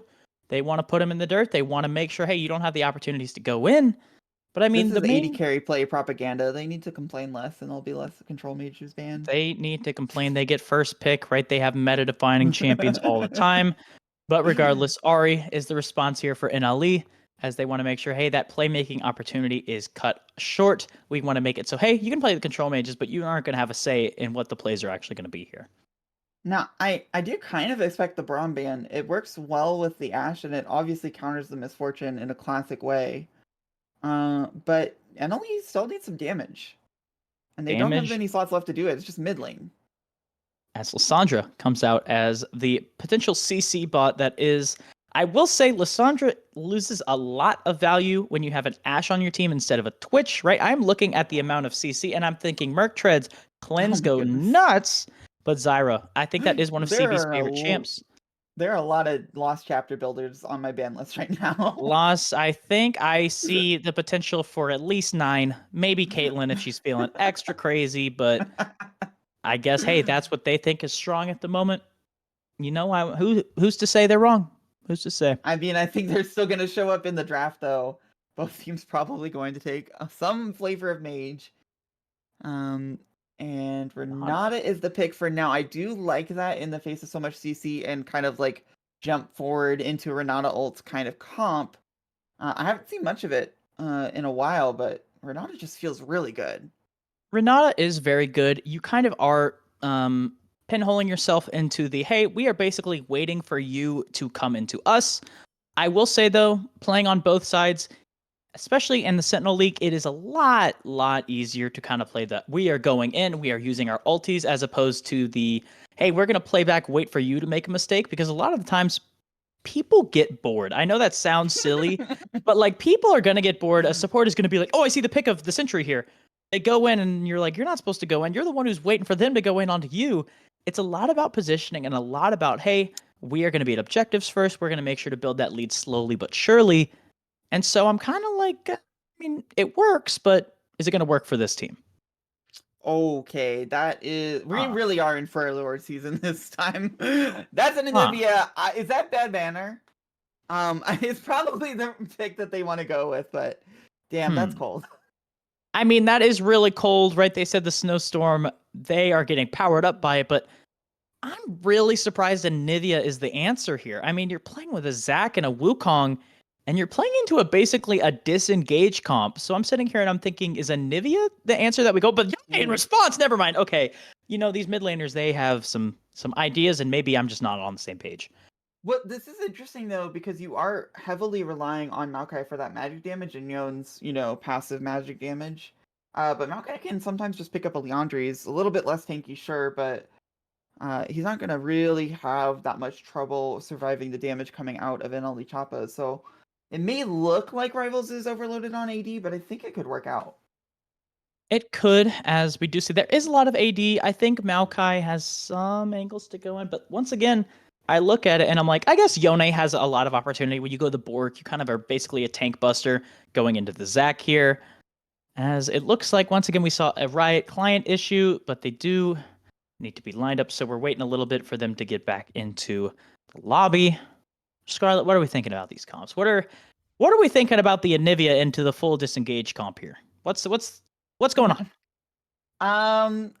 I think it was NLE Choppas saw that there were 8 mid lane bans. I mean, probably like more like 7 or 6.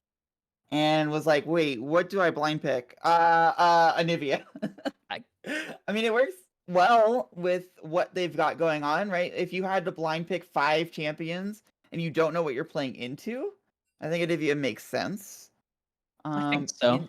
Into what Rivals is playing, it might not make as much sense, but I mean, the champ pool for mid lane is kind of pinched. It's a little pinched. I mean, I'm thinking about potential mid laners. If you have the hands, the biggest bird of all time, Azir, is always an option kind of that I see that maybe snuck through the cracks. I mean, I know that's not as popular as a champion anymore. Other blindable champs, kind of it. I mean, maybe Talia is okay, but like it's realistically, I mean, if Anivia is comfort, Anivia is comfort. So I'm not hating on it too much here. I think it's all right. Yeah, I do wonder what the champion pool looks like, because I imagine if you played Victor, you would not ban it. You might ban Orianna and Syndra if you play it, but you don't want to see it, and you want to blind pick Wukong. But Anivia is such an interesting pick to pull out. It does feel like a player-specific kind of thing.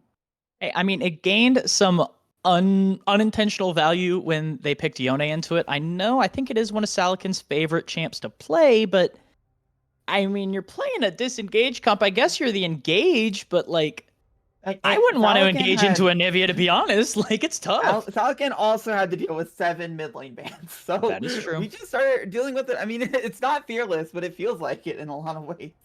It does feel like it in a lot of ways. And I mean, we talked about the prediction, right? And I guess we said NLE won. Maybe it wasn't a draft issue. Maybe it was a snowstorm coming in clutch for the side of Choppas. But I mean, looking at it now, what's the predictions? What are we thinking, Scarlet? I think, as much as we talked about comfort and kind of like said why the Anivia was picked, I do think it causes a lot of problems for NLE Choppas. I feel like most other mages or some other mid lane pick could have really brought it together, but this Anivia just sticks out as an entire weak point, both in that it is weak in lane, and I'm not sure that it can do much into Rivals comp. The one bright side, I will say, for NLE is we haven't talked about him enough. The Milio gets a ton of value into the Maokai, gets a ton of value into the Renata. It kind of basically makes it so those champs, if Milio's hanging out in the wing, he can just pop up, go, yo, and he gets the ulti. It's really good. He basically saves his team from 2 really game-defining ults. So I was thinking, I mean, we're talking about kind of the sore thumb that maybe is the Anivia, maybe Soul Ram. This is his goated pick. This is his pocket pick. So it's fine. But I'm looking at the fact Triumphant's on a pretty solid champ for what he's playing into. Yeah, absolutely. I did kind of gloss over the Milio because I was really stuck on the Anivia, I suppose. That's a fair But thing to get Milio's really stuck nice. on. And Misfortune Nautilus was a really powerful lane last time. Misfortune Renata Glass, still a good lane, but it's not quite as oppressive. You've also got the Ashe that doesn't need to really feed as much as the Twitch did. NLE Choppers definitely have some strong things going for them. I think I still give it over to Rivals based on that mid lane matchup, but I'm definitely down to be proven wrong. You know what? I'm hoping to prove you wrong. Is I'm actually going to say I think the Milio actually gets enough value for me to say that I think NLE takes this series 2-0. But we'll have to see.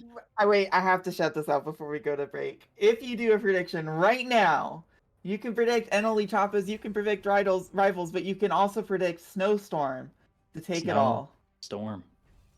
I really hope I had to cast through a Snowstorm once before. It was actually just the previous game. So I really hope it's not Snowstorm that shows back up. But there's already too much ice. They got the Anivia, they got the Ashe. And I mean, I think we'll have to see after break what this matchup's going to end up looking like, Scarlet. Mm-hmm.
Welcome back to Game 2 of NLE Choppas versus Rivals, and some things never change.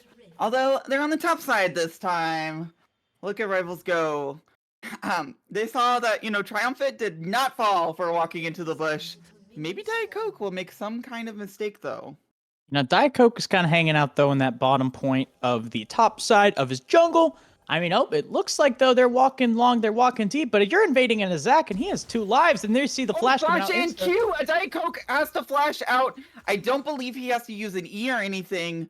Renata Flash is pretty useful, though I'm not sure that you can really punish the Zac for not having a flash. I don't play into Zac that often. So it was a good attempt. I'm just not sure if, despite taking the initiative, that Rivals has gotten the better side of this. I mean, you look at it, and Urgot has some early damage, right? But a lot of it is kind of his level 1 is super strong, and then you kind of got to wait till 6. And when you got a Maokai as your, I guess, your jungler, that guy isn't providing a whole lot of damage. He's providing CC for you, but I think at the end of the day, that's an okay trade for NLE, and especially Diet Coke. Yeah, now, if he had died, it would have been something different.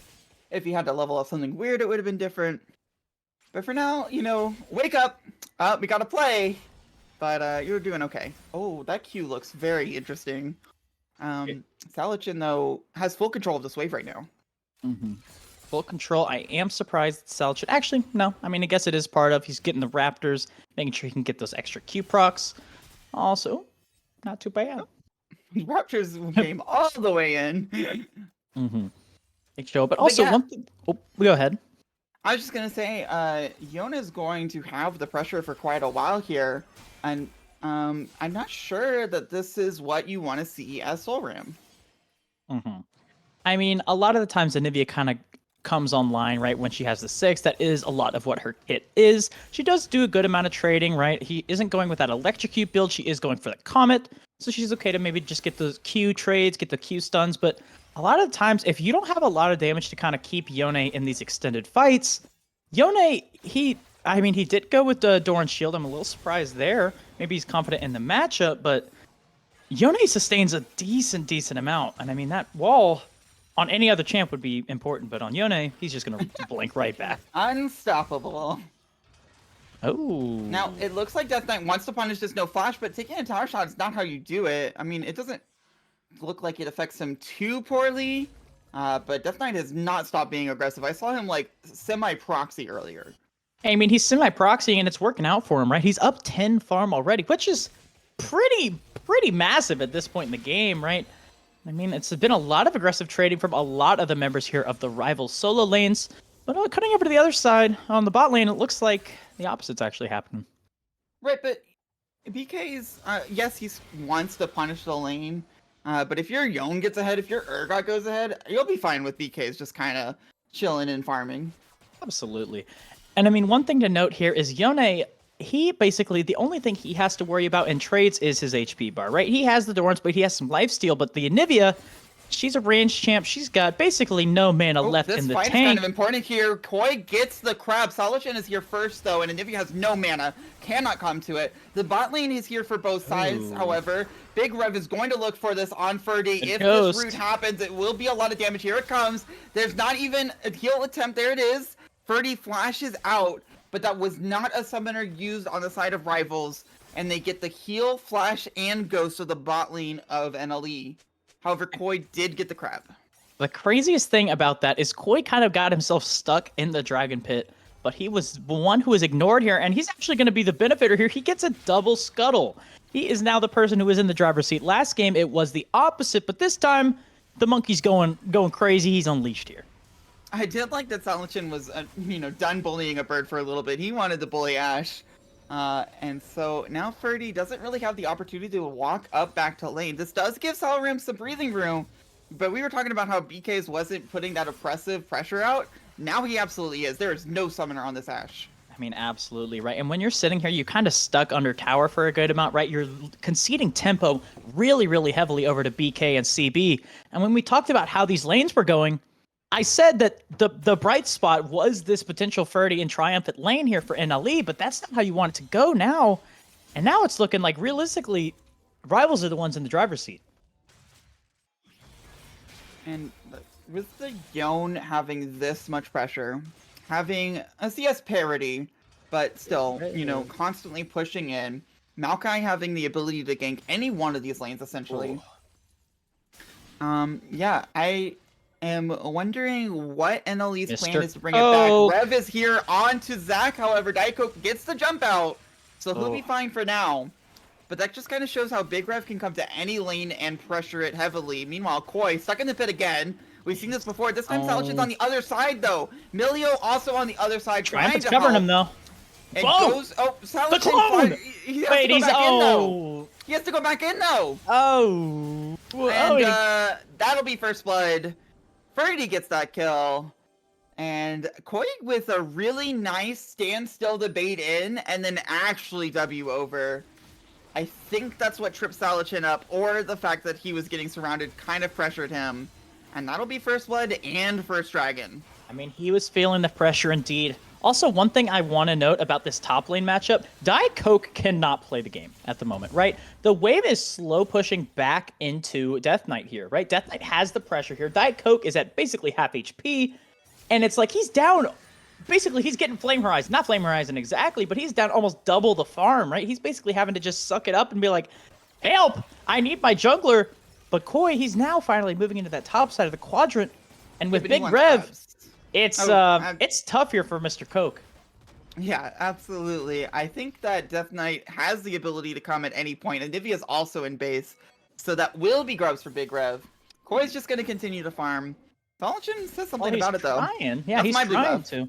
But they're putting a lot of pressure here on this top side, right? It's very, very tough. This isn't a counter pick anymore for Diet Coke. He used Zac as the counter.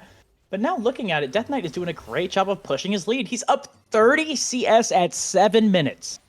That is tough. That is a tough position. And you look at just the individual gold lead on its own. It's 600 gold already at this point in the game for the Urgot. No kills on the board, no assists on the board. That Executioner's calling, especially now with that longsword health pot, it's a lot of pressure put onto the blob man. And right now, Diet Coke's got to be able to take it. Salichin just gets to clear these waves so effortlessly. And he uses the tempo to go bot lane, to go bother the jungler. He is just constantly moving. Moving indeed. But it is pinged out that by both Big Rev and Salichin that are on the roam. So it looks like Ferdy and Triumphant are aware. But Solrim, he is trading aggressively, not using the wall to keep him in the ulti. But the I mean, it's kind of funny that he was able to play effortlessly around the wave, but he gets stuck here in the corner. Big Rev has to ult to get him out of it. However, because Solrim got rooted up, that means Solrim has to flash now.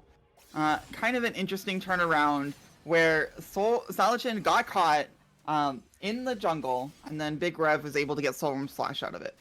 Big Rev is getting it done, as we do see, even though there was that early double scuttle here for the Wukong, they are at basically an even state, right? Wukong does have that assist due to the incidences that happened near that dragon, but... I think Solrim might just be an egg here soon. This is just an intense amount of pressure. Here comes Koi, though. They might just trade, and trading life for egg is not worth it, but he queues out at the right time. Koi has no more tools to catch up. Salichin, holding his Q3, does not go in for the passive of Nivea and is able to save himself. I'm going to be honest. Right back to wave. I don't think he did that. I mean, I would like to think he did that on purpose, but timing your Q to immediately hit the Wukong as soon as he engages, that doesn't matter. We're seeing some action. Oh, Big Rev does not get hit by the ball. That means Milio is dead. He flashes to try to not give it to MF. MF gets it anyways. Koi, however, finds Salichin. Maybe coming back to wave was not worth it. Boy got his at revenge. The same time, with Anivia only getting 2 assists, yes, she's not as... Oh, poor Diet Coke. He has to jump away from a frozen wave. He is not having a good time. But this MF is only going to accelerate her lead. Accelerate it, she is, right? She's basically almost done with her Yomus as well. And we look at it, right? It's just not, even though that Salichin has the advantage, right? He's up farm. I think he's just getting a little overzealous, a little overconfident here, right? He's going for these aggressive trades, and Koi, he's sitting in the wing. He's always ready, right? Wukong has so much gank set up. Big Rev is caught right where Salichin was, but he's able to go through Solram. And that means that now Yon is here. There is no egg available for Solram, but Big Rev also doesn't have an egg. It just doesn't come on the champion. W's to dodge the E damage. Doesn't matter, though. Koi is here. Salichin is going to use this teleport with Urgot. Death Knight is so huge here. Triumphant Gets a wall to help him from Soul Ram. I don't think the stun is going to mean any damage comes out. There's a second stun though. He's just stuck in the glacial. Oh, that's just cruel to put him in another Winter Storm. Has to flash away from Koi. Renata ult will prevent the fight from continuing, except Saladin once more. Diet Coke is coming in though, and it will just be Saladin dying from all of that. A second stun has hit the Urgot as he was too massive. He wasn't able to get through the wall. He was forced out of that fight. It was tough. It was not the way that Rivals wanted those plays to go. I will say, you know, we were thinking that Anivia was not going to get enough value. With the amount of times that I watched these people run into the storm, run into that snowstorm, they said they want double. That game one, the snowstorm wasn't enough. They said Anivia snowstorm. That's going to be what gets me. Well, better the snowstorm that you can control and maybe stun the maker of than the one in real life. This will be 3 grubs. I haven't been tracking feats that much, but I believe that they should be 1 neutral objective away or 1 tower away. But Big Rev here might catch up Koi. Ult's in. They don't know it's not the clone yet, but he will just go down. He actually eats out clone cyclones. The Milio also doing a Lion has to back away. Big Rev certainly can't catch him. Oh, Big Rev, Big Rev, Big Rev. That was almost the kill, but I will say you did get one of those grubs. And that does mean that technically that does not count as one of those, but He went back for farm, and Big Rev called it out, and he might just live anyways. Actually, Big Rev is the one in trouble. Never mind. Shutdown goes over, flashes out. Soul Ram, I don't think you can chase through the Blast Plant, at least. But man, I've been there for those. Well, Soul Ram is going to chase anyways and finds a Yone, who will just walk away. I've been that jungler. Oh, they definitely won't think I'm stupid enough to go for this camp. Sometimes they do think you're that stupid, and you are, and you get killed for it. sometimes greed is the killer for these players, right? And there, Koi, he got punished. He does give over the shutdown, unfortunately, to the tree. Big Tree, who is building that AP that this team for sure needs. But he can't really take a tower shot here. I think his lane position might be compromised by that, especially with Koi coming out looking for pressure for that dragon. Pressure indeed. And I mean, we talked about the pressure on the dragon, but look at the pressure that Diet Coke is under right now, right? Almost down 50 farm at this point in the game. It is tough to play, right? You're basically having to use your engage here to farm as much as you can. And it's just tough. He's taking some damage. Oh, man. Actually going to go for the ult to get the passive in by running away from the tower. Now the passive is not where the tower should be. Diet Coke was relying on minions. Actually Minions, kind of preventing Urgot from. It doesn't even matter. Wait, knocking him back in, and Diet Coke gets the kill. What did I just watch? That was gross. That was a little gross. Oh, that's all I can say. I'm sorry. Snowstorm feels worse for Death Knight. Oh.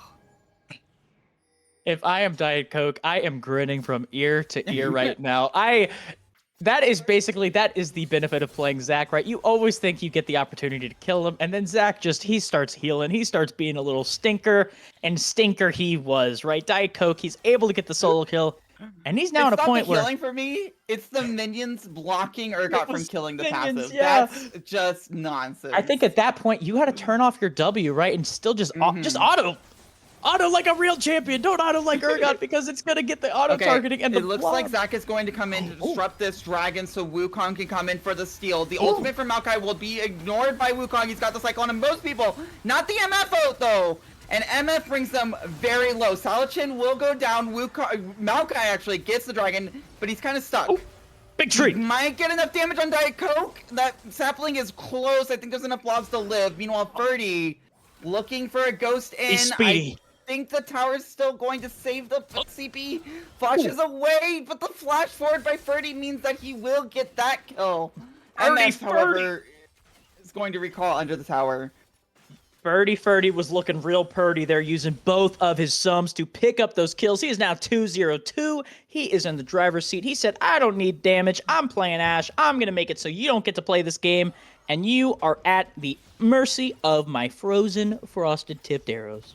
Yeah, it's definitely one of those situations where it feels like all you have to do in team fights is let them come into you, but whenever you're in the dragon pit and you need the dragon and you have to go into that ice storm, it's just so hard for rivals to play. I mean, like, hey, they honestly, these rivals, they're probably thinking, hey, we were playing Marvel Rivals, we were having the time of our lives, but we're here now. We went through the snowstorm, we're playing, they're making it, Oh, he ults in. This is an egg available in Nivea. With double buffs, it might just not matter though. The damage is there. Resurrecting will not save you if a Yone is on you for the entire time. And Saladin gets the solo kill with a shutdown. Who cares if you're 0-4? If you're Yone and you hit your abilities, you're still going to stat check regardless. No Bork needed. Oh, flash in. Jump is not going to get him away from it. No passive this time. Oh, still makes Death Knight take an extra tower shot. And that means Koi can come in and get the 1-for-1. I think Death Knight really feels good about that one, though. Okay, he Death Knight almost got killed by the tower again. Just luckily he got the kill this time. Look, man, he flash E predicted Koi Diet Coke mid-flight. That was kind of pretty. You know what? He gets my pass. He's okay. We didn't see what happened earlier, man. That was a nice kill. Okay, junglers are fighting over top wave, which is not something you see very often. Ults use flash out from Big Rev. Those are big tools for this Rift Herald. Rift Herald would be the feats of strength, I believe, for... no, I'm sorry. That's wrong. It would be one of the feats of strength for Rivals, because that would be the first 3 objectives, but First Blood was given over to NLE. So, if this Rift Herald goes over to Rivals, it will be tied 1-to-1 on feats. Actually, I don't know if it will actually be tied, right? Because I'm looking at it and it's 1... Actually, no, you are correct. I'm completely wrong. I apologize. Silly goose of me, but Only now... there was some kind of interface. My interface, for... My eyes were closed. My eyes were closed. No, not that. I just mean, like, I wish Riot would add an interface for their major season update to Spectator. That makes too much sense there, Scarlet. That makes my too much sense. But, you know, what doesn't make sense is the amount of pressure that this 1-4-on-1 Yone is able to put onto the map, right? He has his Bork completed. This guy is Thanos. He is going to be impossible to kill now. Even with this Fed Anivia, this Fed Ashe, it's tough. Now, there is a lot of posturing around this Rift Herald. Also a lot of posturing around this low health top tower. That top tower would mean feats are also tied and just come down to the objectives. And I don't see another tower that's going to fall before Urgot gets that one if things stay the same. I mean, if things stay the same, right, we see it, like, get the kill in return, right? Even though Koi was able to pick up the kill onto Death Knight, we are seeing so much farm fall. And with the members Big Rev and Salakin in the area, Diet Coke, you gotta run for the hills, man! No, you gotta go! He wants to protect first tower. He doesn't have passive, though. Does dodge the Urgot ult, but there's no dive if there's no tower. He got his passive back, actually! In the middle of that, Solram also here with the Ice Storm, but Young can just close any distance, and your passive doesn't matter if there's no tower. Even gets a knock-up on Anivia, so there isn't follow-up damage. Meanwhile, down here, Renata W will mean BKs gets a nice, longer ult. Will still go down to Triumphant.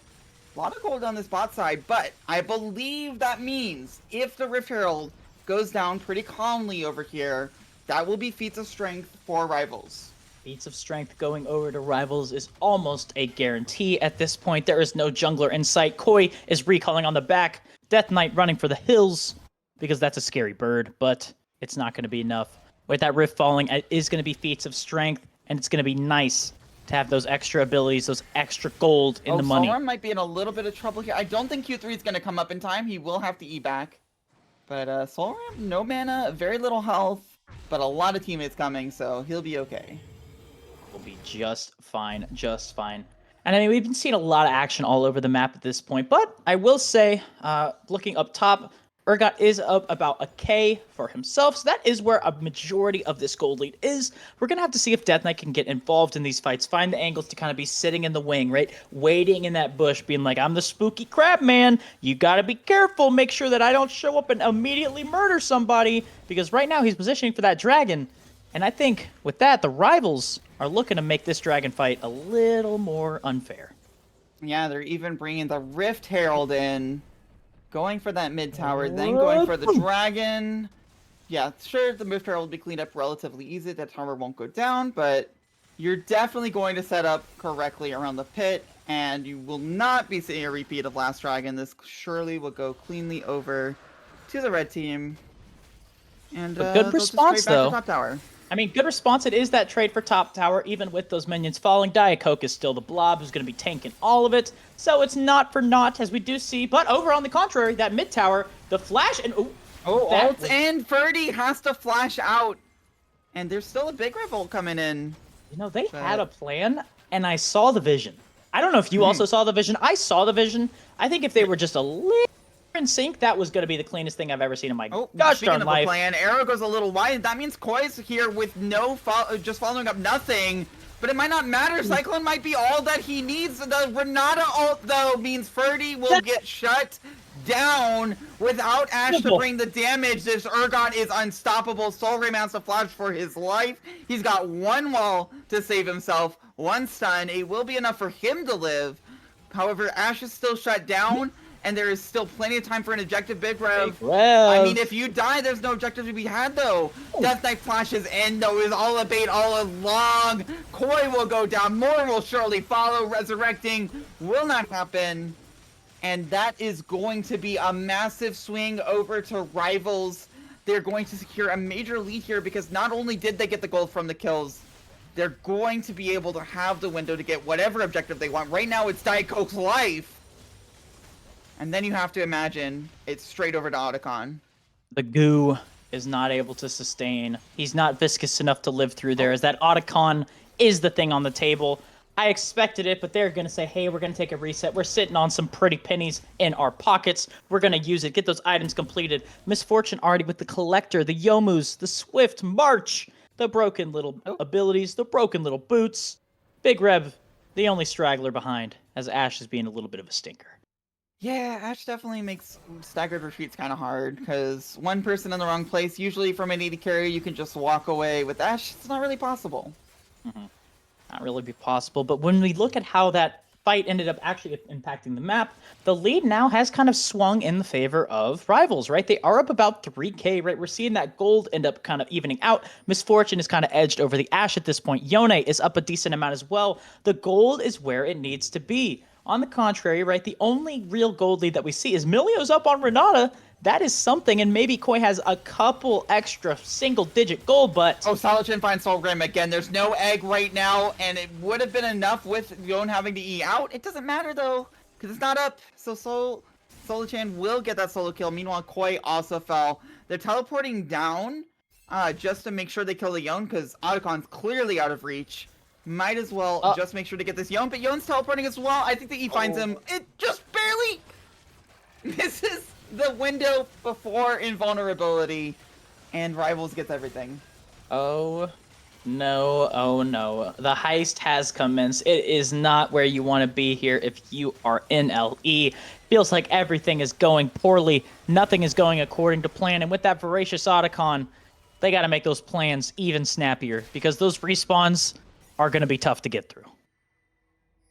Yeah, absolutely. This GA means, I mean, we've seen Solram and Diet Cloak play fast and loose with their revives. Now Rivals has an entire team of revives. And this time you're not going to kill them while they're in it. That's just not how Otacon works. Otacon is a bit of a mystery. It is a bit of a stinker. And Voracious Otacon giving them that respawns. I kind of treat it like it is that miniature elder, right? Any macro that you've learned, any macro that you've practiced, you don't have to worry about it anymore, right? You're given over 200 gold, but you don't die. You can force towers, you can force objectives as you please, because if the enemy team trades into you, they're using all their abilities for basically nothing. They're using all their abilities to see a nice little withdrawing text. And the satisfaction of, you know, feeling accomplished for about half a second before they realize they've done nothing. Nothing Milio indeed. might face check here, and that would be a dead Milio.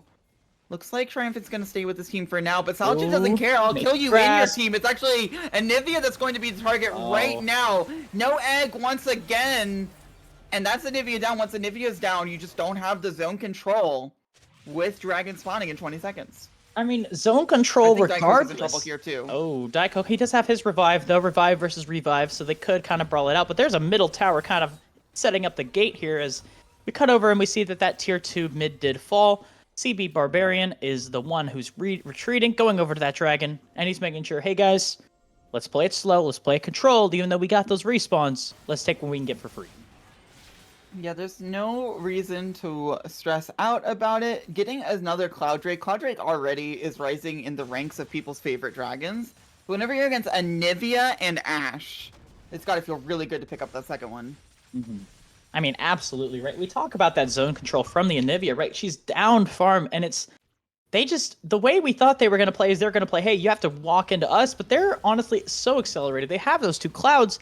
They can kind of just brute force whatever they want at this point, right? Like, the Yone is just basically blasting through the Anivia zone, making it so, hey, you don't get to play. I'm the one in charge. I am the king. I'm going to get it done. So, and now it's just a question of how do you want to set up forcing NLE to make their final stand.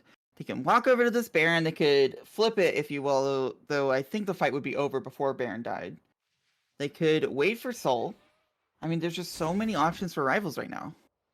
So many options indeed. I mean, you got to think about it. It is realistically, it is Rivals' game to lose at this point. It is tough. I think they're actually going for the force fight mid right now. Ashe is running for her life if she gets caught by these roots, which she will not. Nothing. And it was just my bad, my mistake. Wait till next ult. The roots aren't rooting this time, but we see the Goo is trying to get involved, but you got to be careful, man. That guy does a lot of damage. Right, and you just don't want to use your passive just to bait out Yone. And though if they kill Yone on the backswing, maybe it is worth it. I believe Zach is in his passive. Koi. No, he's not. He's recalling. And Milio's not going to be the follow-up that's necessary. Koi going for some kind of engage. MF was also used, but Koi will be the one engaged on. They used the teleport to pick him up. And once the jungler's down, oh, let's get a bonus Milio. What? But how'd you get there? Yeah, let's just, get that little kill. And once the jungler's down, plus a little, support for free, they're absolutely going to go for the Baron. I mean, Milio led him right. He basically set up the candy trail that led to the big purple objective.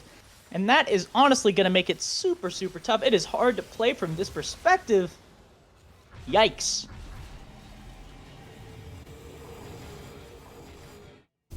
Now, Yeah. for NLE, objective bounties are now available. And it's not as bleak as it was last game for Rivals. They have 5 I didn't curse it, I swear. That was not me. It looks like it is not as bad as we are thinking. It looks like they are taking a second. The keyboard died. I don't know how a keyboard dies. It's a battery wireless keyboard. Huh. All right. And this day and age, you know what? Fair enough. Fair enough. But regardless, I have seen so many wireless keyboards, and it just confuses me why you would do that to yourself. But it's Stay just wired. the trend now. Stay wired. Everybody's like, wireless is the future. I'm going to be honest, guys. Wired in is the way to go. Even if your cords I have look to a little argue funky. for wireless headphones because Yeah, probably. You know what? To be honest, I'm looking at my headset right now, and it's really, really tangled up. It's been with me for a while. Maybe wireless headphones could be the move. I mean, I'm able to plug directly into my mic, which is nice, but everything else, I'm with you though. Stay wired for sure. that's fair. That's fair. But regardless, they're taking a second trying to get those batteries set up for the keyboard. As I mean, realistically, it's kind of the opposite of last game, right? It seems to be all Rivals, right? I'm just trying to think what led to this, because it honestly, at the start of the game, it felt like NLE was the one who was in the lead, and it just kind of felt like Salakin, he got put behind. He was 0-4 and won at one point. Now he's brought himself back in. He's got a shutdown, and he's up 2K on his opponent. I mean, I haven't really called out the MF ults as much this game, but this MF, it isn't the CC that she's bringing. That's the rest of the team that's doing these engages. But the fact that, MF has gotten that lead early from the early plays that, yes, put Salichin in a little awkward spot was really beneficial for them, especially with this early game focused lethality build. Mm-hmm. And then, of course, yes, Yone was 0-4, but you know who really wasn't playing the game? Diet Coke was just not in this game at all. He's still down 70 CS. Urgot, of course, is going to be a powerhouse that cannot be denied, even by a Cyclone. Cyclone absolutely could stop a Yone and an MF in their tracks, but Urgot kind of just shrugs it off. I mean, And whenever Solram keeps on getting into, a poor position, it's just going to go the way of Rivals. I will say this is potentially a question for Scarlet, as well as maybe our producers out there, but I know that pause timer was used a lot in game 1. I'm wondering if that potentially has any impact on the pause timer that's happening this game. It does not. Okay, so they're fine here. The pause abusing can occur. They can say we can use a bathroom break in the middle of a game.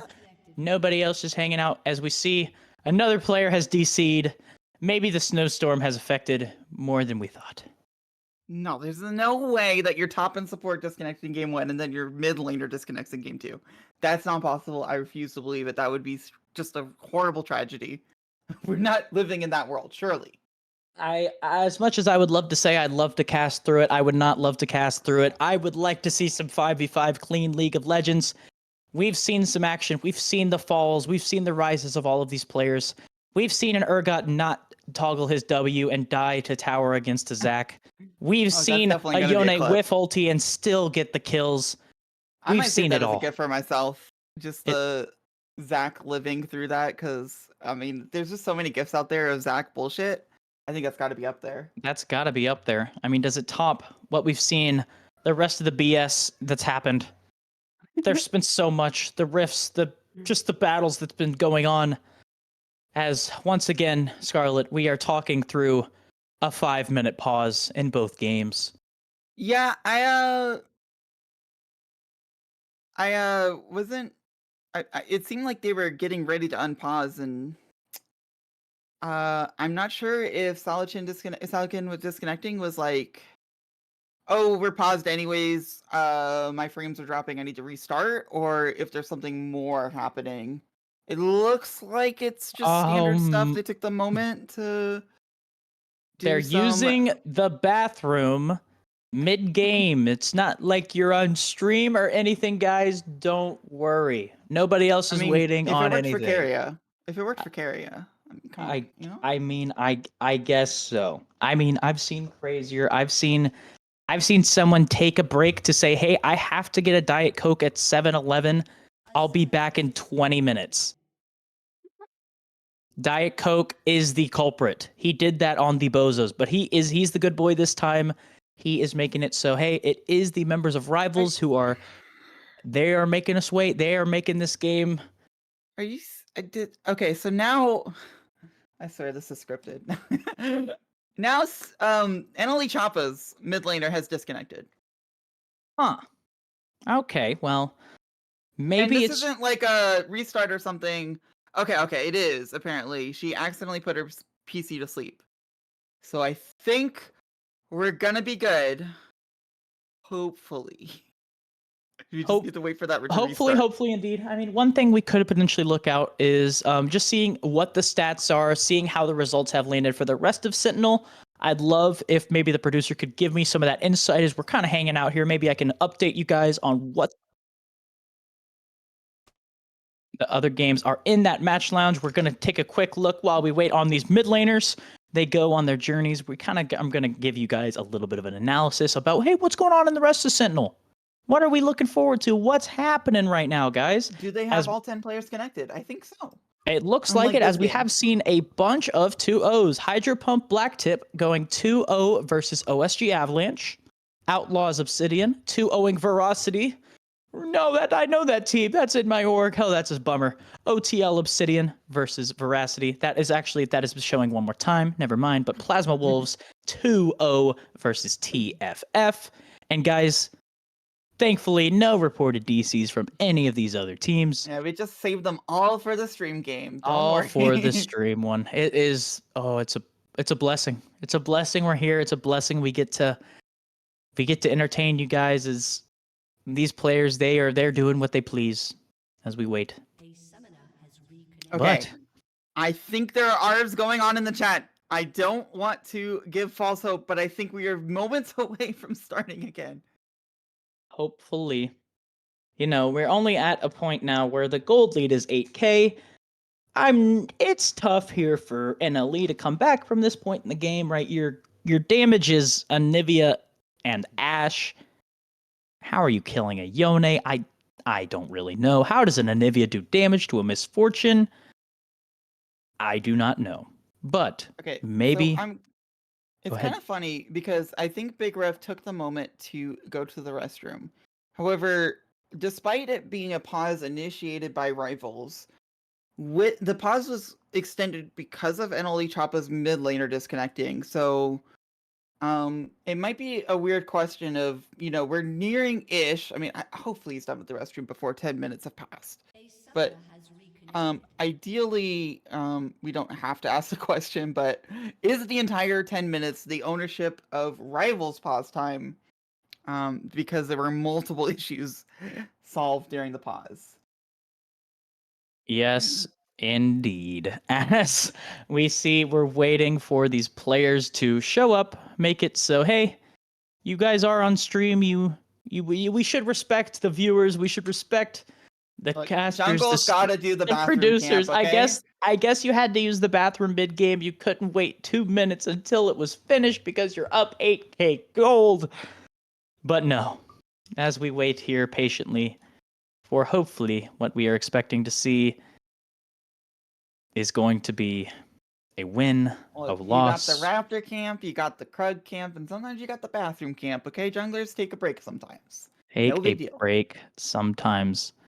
As we are now It's emerging. definitely what some of my solo queue junglers seem to do. I don't know. It just Something, okay, I think we're good. I think I'm sorry, I've said this like 3 times now. But both teams have pressed R. So surely we're unpausing very, very soon. One can only hope, Scarlet. One can only hope. As I've endured too many 10-minute long pauses for a caster to sit through in one day. Yeah, and I don't know if okay, good. Oh We don't my have to talk goodness. about it. I was about to say that the players might not know that they have to unpause at 20 minutes, but we don't have to worry about it because they've unpaused at 20 minutes and 20 seconds. So Yippee. Big Rev is back on the map. And I'm sorry, I lost where we were. Rivals is super ahead. Very there were ahead. objective bounties. There's 5 players for both teams. We're gonna have a small spectator pause. That's expected. I don't know how long it lasts whenever the pause is 10 minutes long. I think it's not related, yeah. So Not it's just that long, a small no. one. It's catching up for us. We're okay. As I mean, realistically, if you're NLE, you're looking for opportunities to get back into this game. It's tough though. Like you're looking at the comp situation. We talked about it a little bit during the pause. There aren't a whole lot of ways to kill this Anivia, right? Koi is realistically the main damage threat that comes onto Misfortune. But you got a Renata, you got a Maokai that are all kind of playing back. They're saying, hey, you do not get to touch my 80 carry. And I feel like BKS is in this position to bullet time away and look to close out this game. Okay, so there's just so much pressure here because of the Baron and with these side lanes. You talked about how Yon has come back into this game. Death Knight has just been non-stop putting pressure on ever since Diet Coke had to blow that flash early. They have to find a moment, NLE does, to choose a fight to pick, but it's just like, where do you even begin? I mean, realistically, you kind of have to look for the greatest Cyclone to ever exist. I mean, but what is your follow-up? I guess Diet Coke and Ash Arrow are the realistic big follow-ups, but that's not a lot of damage. Diet Coke is not building that damage build. He has a Spirit and a Sunfire. It's tough, right? You gotta just think, like, what is your angle back into this? What are the angles that you find these ways to get these kills? And I'm just not seeing them at the moment. Right now I'm seeing an angle where Urgot takes your bot tower, Yon makes Diet Coke lose passive or die. I'm agreeing with you because you can't even engage on the mid fight that easily. If Big Rev wanted to, he might just go in because, they're super ahead. He could just also press R with Renata R and walk away, allow the side lane pressure to take over. So, there's almost no way for Rivals to not get what they want. I mean, yes, and I mean, This you're kind of just tower- playing out that I slow like how Diet Baron Coke is push. tank- Oh, I do like Diet Coke tanking the minions so that way Yon can hit the tower. Here comes the Maokai ult aggressively though. It will just bring some damage onto the tower. They can't quite find any members of NLE, and that is one disengage tool used. one disengage tool used, but a lot to follow. As Rivals, they have so many ways to just control the map. They're just going over to Soul. There is no contestation. It feels at this point that NLE is kind of flopping over. They're going belly up. There aren't a whole lot of ways to get back into this one, to be honest. Ulting in goes pretty fast, but triple Cloud with Cloud Soul team goes really fast as well. They go really faster, as you know, as you were taught in your English class.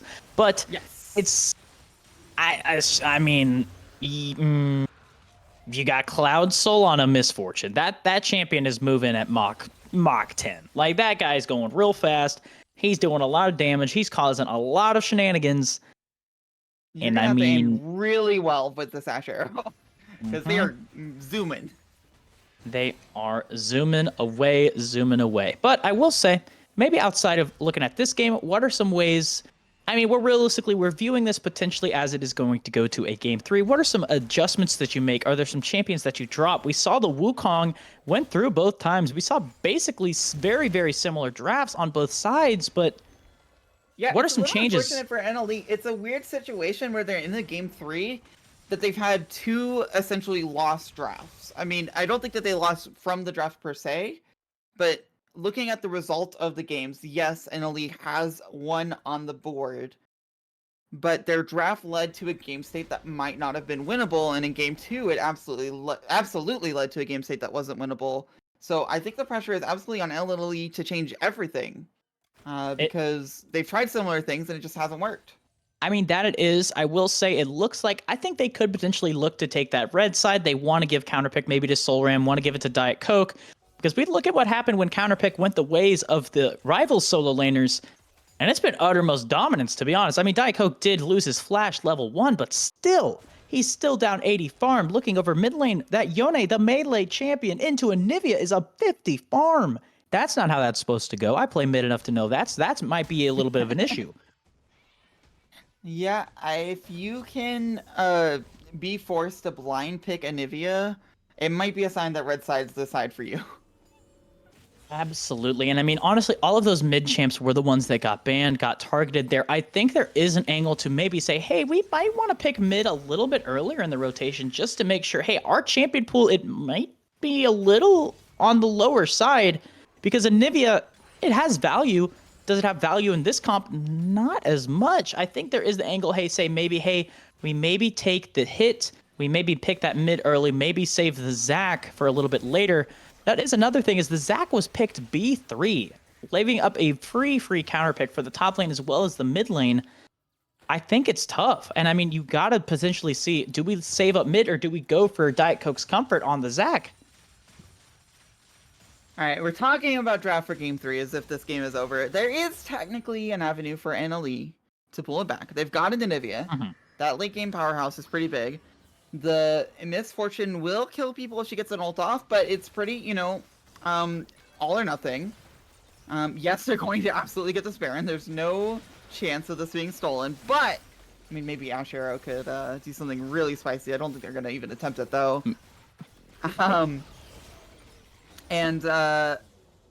You get some kind of pick with the Ash Arrow, with the Anivia. The game isn't quite over yet. Mm-hmm.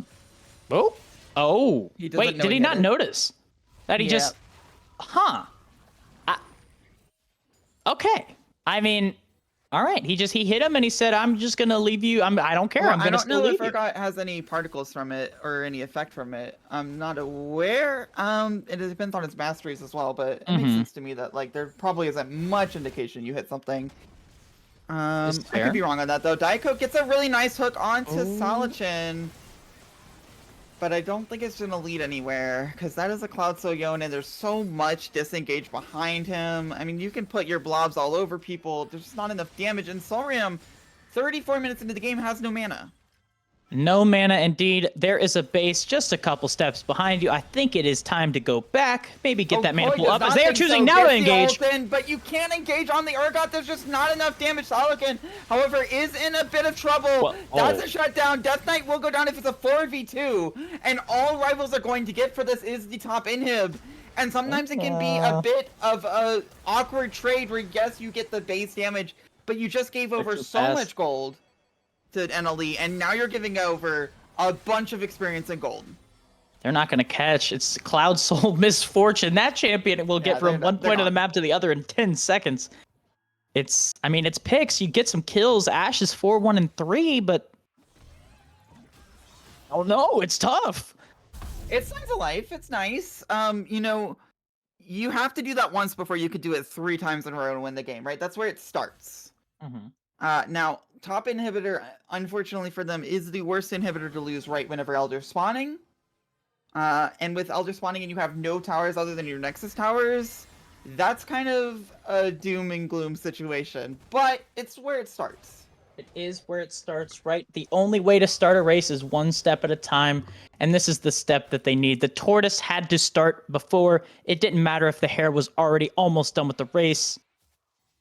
You got to find an angle back in, and that is an angle for them. But we'll have to see if they're going to keep being able to find those This is steps, another and that angle. might be Big Rev one. is kind of overstepping. He does have a blast plant available, so he will get out, but I mean, if you're rivals, you got a wake-up call right now. Oh, never mind. Ferdy is going to go so low, and even though he's not dead, he has no flash now. They have no Ash Arrow. This Elder is so hard to contest, and it looks like they might have just been able to get enough, even after almost losing another pick, where rivals will get this Elder Dragon. Now, obviously, this one, Koi will attempt to steal. So it could come down to a steal attempt. Salakin also wants to teleport in or finish the game. So they have to juggle both Dragon and top right now. Zach is going back for it. They're going to attempt to fight it. Not only try to steal, but there's just stalling for Yone. Because Yone can bully Zach off of this wave with the supers. Maokai ult is going to find everyone. Millie ult, however, saves it. The flashes are coming out. Wukong is in. MF is not going to do anything if she has to run away. But she can't run away with the Cloud Soul. They find the Wukong. Now BK can just run in. Egg will not save them. That is enough to surely end the game. Because Zach and Milio are not enough to hold against 5 members of Rivals. Yeah, and Triumphant, once again, leading them where they want to be. CB flashing in, a little cheeky there, but might as well get it done a few seconds earlier as they go down. And we will be bringing this to a game 3.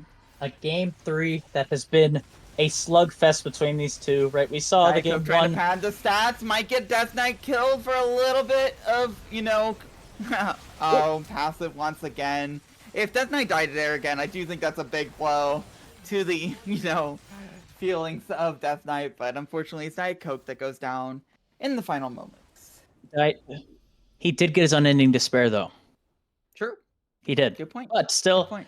we are going to game 3. I think this is the only one of Sentinel this evening to go to 3 games, which is exciting to watch, exciting to see.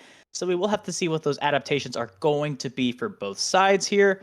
What is going to be the angle? What are they looking for? And there's just so much going on. There's a lot of ways that you can go about this, a lot of ways you can get involved, get active.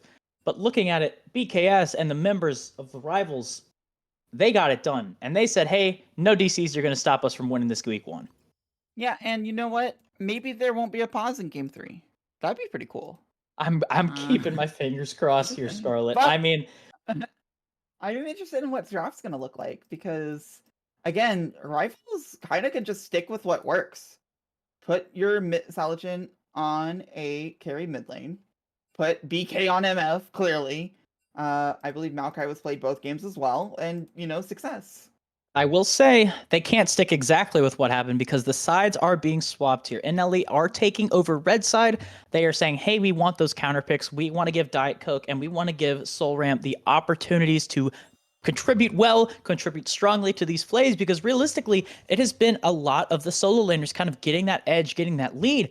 And even still, I say it's solo laners, but we looked at the amount that BKS was able to do with that Misfortune. The champion is strong. And now I'm thinking Misfortune ban has to be on the horizon, as I'm expecting that might be the B1 here for Rivals. Yeah, and for NLE Choppers, they've already been banning some picks that you would expect to see banned on red side with the Victor and Skarner. So swapping over to red side and getting that counterpoint advantage, and, they don't lose much because they were already giving up that first pick advantage in a way by having to ban away some of the most powerful first picks. I think it could be what NLE Choppers needs to get an early game that starts out right for them.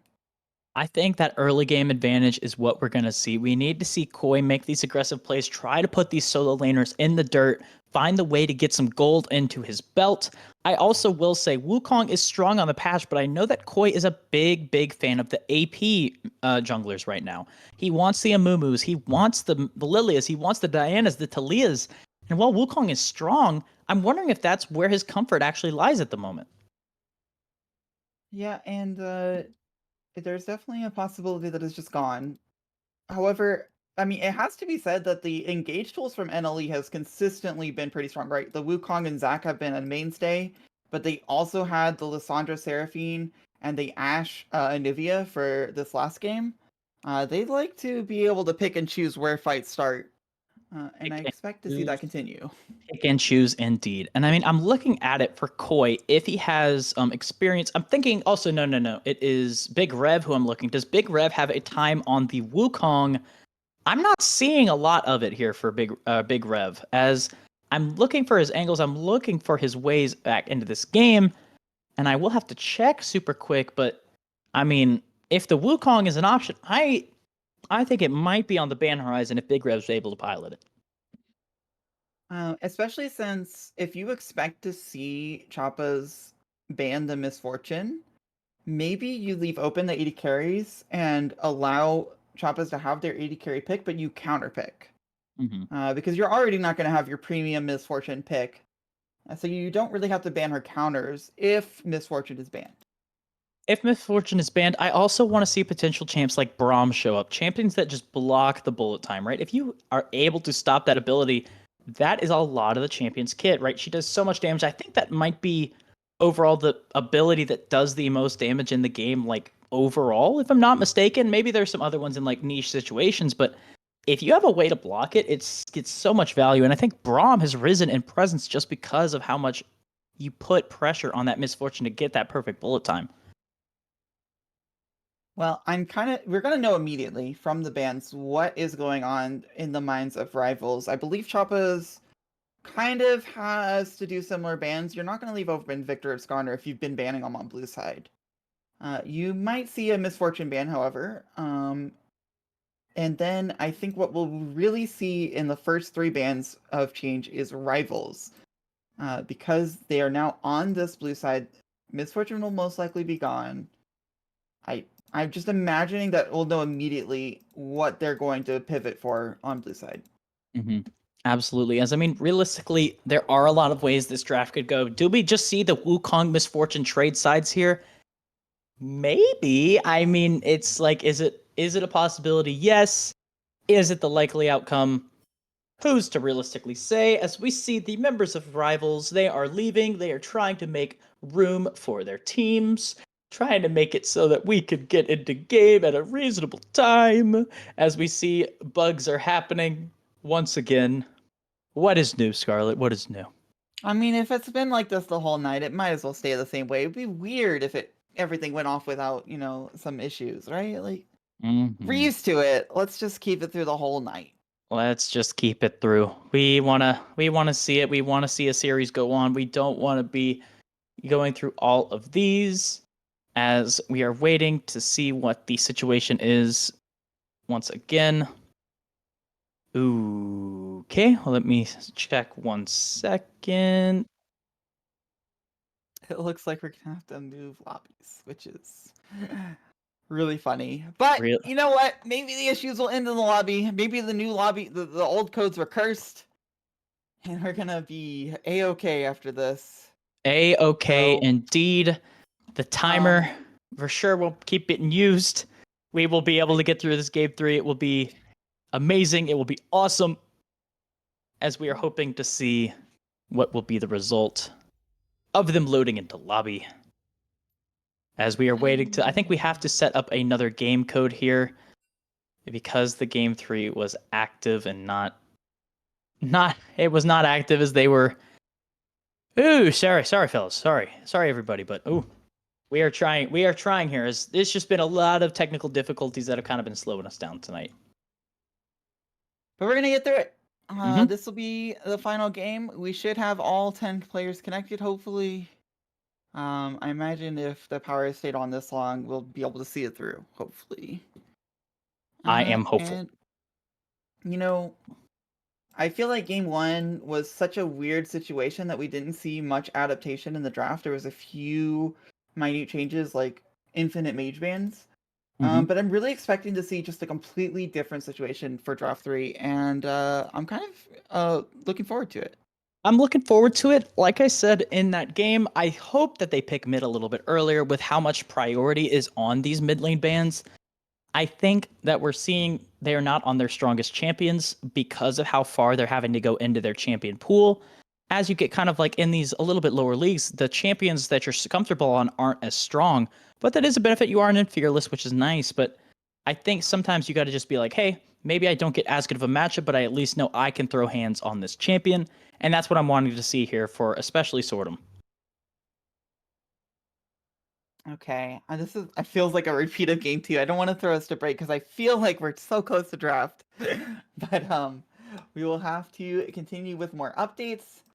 I believe since the last updates, one change has been that TD Blessed has won 2 games against Dropping Point Hellfire. So that's cool. And then some games were delayed for scheduling issues. So I believe there are 2 matches still going on. I'm just cross-referencing the scores we have versus the schedule. And I think there are exactly 2 or 3 matches still going on. No, Really? I'm misreading that. I think it's 2 matches. And those are the 2. The Warden match is happening early. Okay, I see. There's a reschedule right there. Okay, so there is RAR versus OSG Sub-Zero, and the only reason why that match is taking longer than our 3-game plus 20-minute pause game is because it started 30 minutes later. Who will so see? We will see who actually ends first. It could go either way at this point. It's definitely close. I mean, I imagine they're probably, I imagine. Well, I guess there's one game that's absolutely going to be last, and that's Contingent White versus Brom Life Matters, because that was rescheduled to Thursday.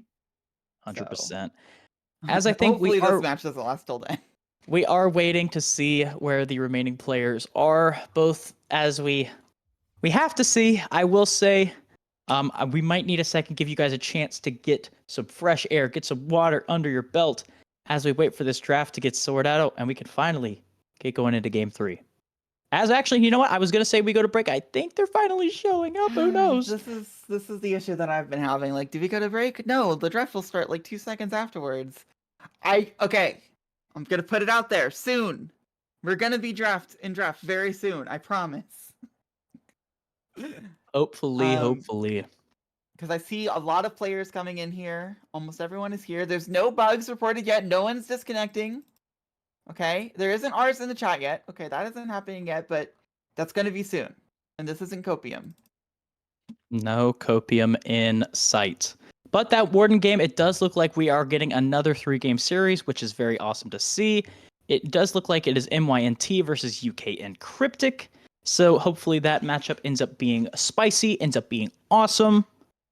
I bet you it is. It's an LXC, so it has to be good. But as we wait here to kind of see what are the finalizing roster spots, we're trying to get it done, as it looks like now a player is having to patch their game. I don't know how that is the case, but they are patching their game. I did not know that a mid-patch was happening, but it's making everything happen tonight, apparently. Well, luckily, with it being just a client issue, they are still in contact with their team, and so they have said, even though they are patching, they are ready for draft.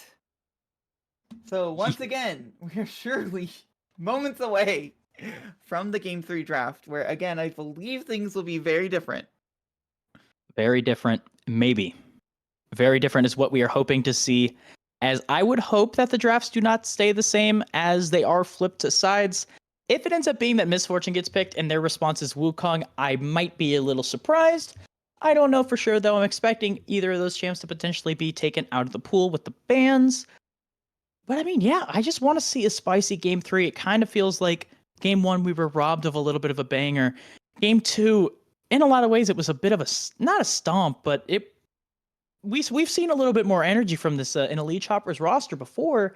I'm hoping this Game 3 is interesting. I'm hoping we're getting to see some excellent casts, some excellent banger moments. I just want to see some action. Oh my gosh, the timer has started. We are in there, Badger. We have started the draft. And again, these first 3 bans by rivals, I feel, are the biggest change that's going to happen. Or the initial change, I guess, because the picks will obviously change as well. So we'll have to see what they choose to ban. As they are taking their time on the first ban, nothing has been taken off the table, as a Mumu is the answer, making sure that Koi does not get his sad mummy. We'll have to see what the response is as Victor on red side is taken away. Yeah, I expect NLE to ban essentially the same 3 champions. Or the same 2, Skarner and Victor. I don't know if they will continue to ban Orianna. But if you're banning it on blue side, you're banning it on red side 100%. Mm-hmm. I honestly think that an Orianna ban probably will be coming out. An Orianna champ is one that gets away with being blindable, as we do see that is the answer that NLE is going with. And the third and final ban from Rivals, well, final ban for this phase, right, out of the nice little extra 2 bans later. Is what is Might it going to just be? the Caitlyn same and guy. Lucian are still up for Rivals.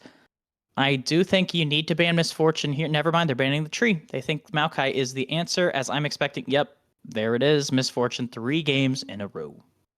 Yeah, that's kind of interesting because I think we might just see.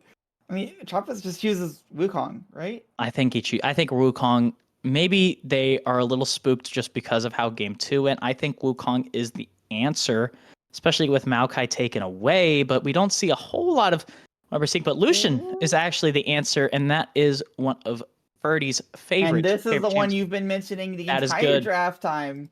Just because Misfortune has been picked so often, let's get a Brahmin here.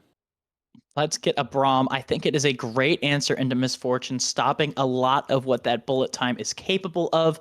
I also think Lucian is such a good pairing with the Braum. I really like this start. I think it is the angle that they need to really shut down BKSs. But Tom Kinch is the response that could technically be going top lane, but I think a lot of times they're wanting to make sure Misfortune is in a good spot and that she's safe. But another tanky guy, the Scorpion, didn't get through bans that time, is probably the lock here for the Rivals. Right, and then what does Choppas want to take before bans? Do they take the Zac because they feel that they can ban out what caused it to have a problem in game 2, and in game 1 it was so effective? So Or do they go somewhere else? my answer here is Gwen. But they are going with another good option here, which is Lilia. Lilia does very, very well into the Skarner. It is not taken away. It does, in a vacuum, mean that you probably want an AD mid laner. I am wondering about the pool that Sordom has when it comes to AP champions. Looking over it super, super quick, we are looking at Solrum is looking at potentially she has some Irelia games as well as some Smolder games, but I am wanting to see what this pairing is actually going to be. And they're kind of flying through these final bans. Getting the Lysandra out of here makes sense. The Renata also making sense. That was pretty Syndra's still effective up. in last game. Yeah, you can't ban all the mages this time if you're taking away some of the supports. Unfortunately not, as I will expect Ari actually is not what I was expecting. I was going to say I expected, but no. I think Ari's a solid blind. I think it doesn't synergize as well with the Lilia as some other champs, but I think it works, especially if it is comfort. It is something that you can get through laning phase pretty easily. You have a lot of impact still with your charm, with your dashes. The Spirit Rush is oppressive, but Syndra, I think, could be something that they go with. Some other options, or maybe Talia has some value here, as Syndra is the one answer that they're going to go with. Yeah, but the question is, you got rid of what was making BKs pressured with the ults, and BKs was still getting good MF ults. Now, there is a wall to put up in front of BKs, but I feel like the Cyclone and Ash Arrow and Anivia Q was doing a lot of work, and while Braum certainly is effective, if BKs can make it work through those tools, it's very possible that he can make it work through Braum. Urgot Blind is their answer here. I'm trying to think of what is the answer. I'm honestly thinking, I know, I was going to say he plays Rock here. I don't know if that is the angle that Diet Coke would go with. I'm trying to think of some other options here, but with how much AP is in the tank, it's tough. There aren't a whole lot of good answers in.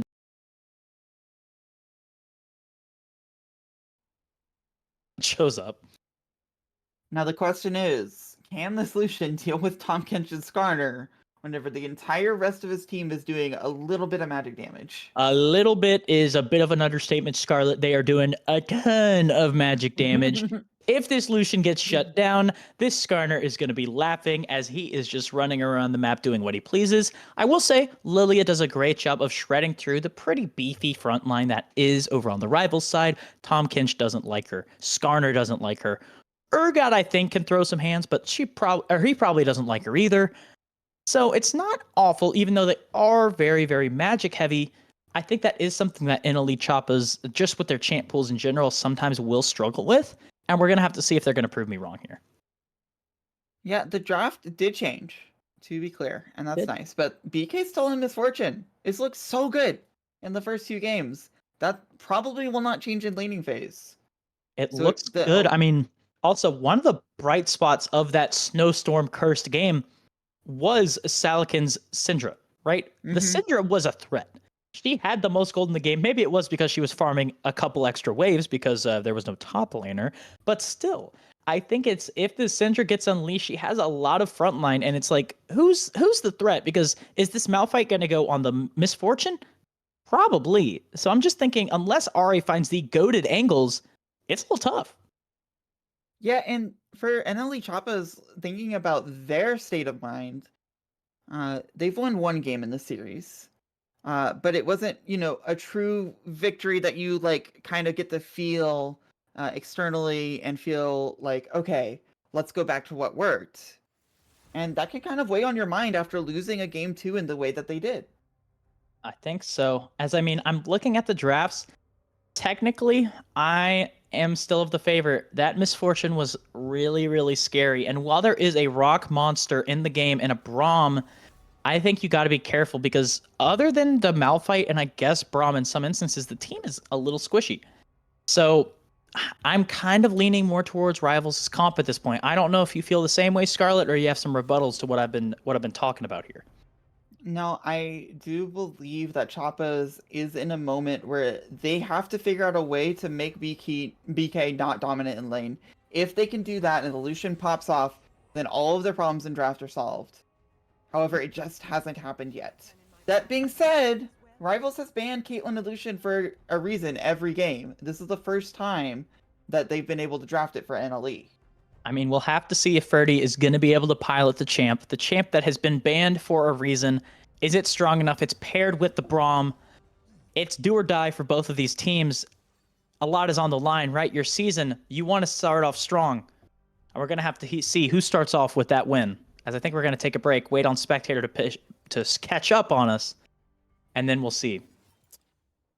As I thought I would, but they leave the game, unfortunately. Okay, just the break's gonna be a little bit longer than usual because there's a slight client issue. I mean, you know the deal. I know the issue. Diet Coke trolling draft. He's done it to me a couple times. I'm expecting it sometimes here. So we will be cutting to break as we wait for their lanes to get set up.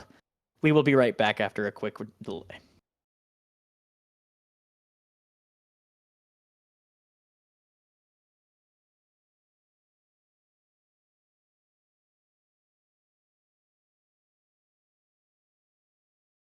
But I won't get back. If I was a real wonder, then I could save me from turning around. Lift me off the ground, and one day I'm free. Yeah, I wanna be a real wonder. Heaven lift me up from under. Wishing I could be somehow stronger now, so I can fight away all the pain inside me. Never be afraid of the fate that finds me. Wishing I could be stronger, so I can be a real wonder.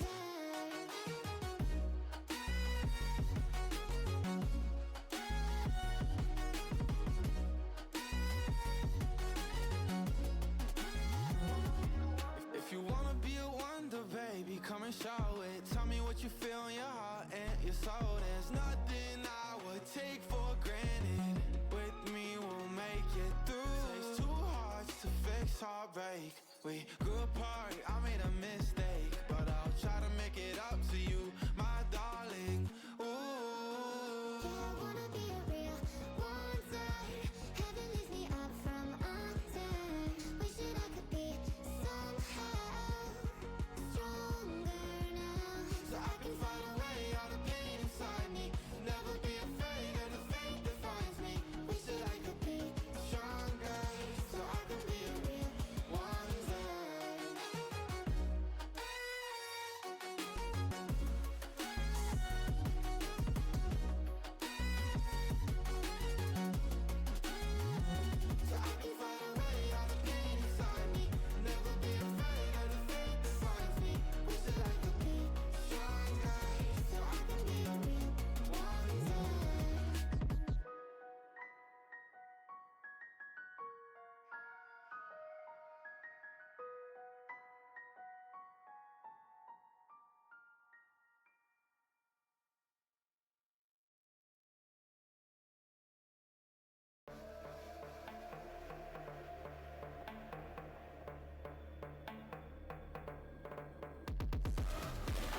keep running faster and faster. I don't know what we're after, yeah. We keep up with disaster, disaster. I'm thinking that they're after me. We're running like faster and faster.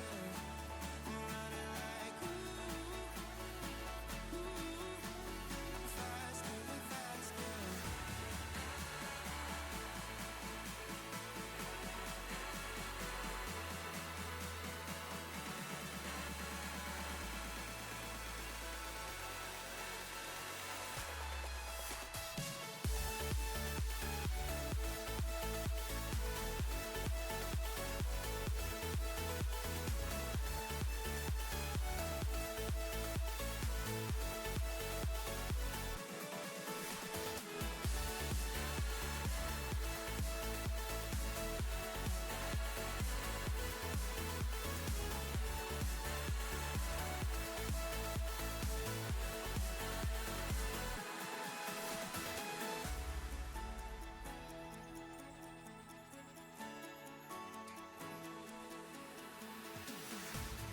We keep running faster and faster. I don't know what we're after, yeah. We keep up with disaster, disaster. I'm thinking that they're after me. We're running like faster and faster. We're running like faster and faster.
Mirrors on the wall, staring back at me.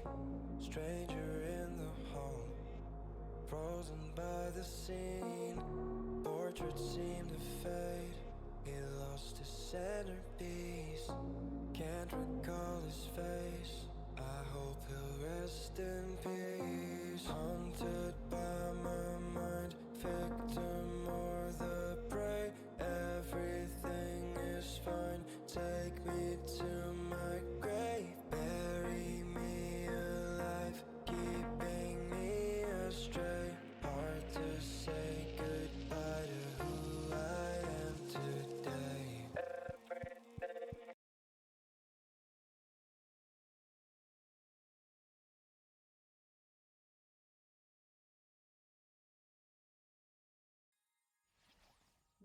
Hello, welcome to Game 3 of Rivals versus NLE, and this time both teams are in a 5-ball. I don't think they're going to find each other, though. They so are it's kind not. of like funny for us. They're tense, like, oh my gosh, are they in this bush? Are they here? Nobody, they're on the other side of the map. But it is a nice vision advantage so far for Rivals. I think NLE are just going to follow in the footsteps on the opposite side of the map, though. Oh, is anyone going to face check this tri-brush? This is going to be so surprising.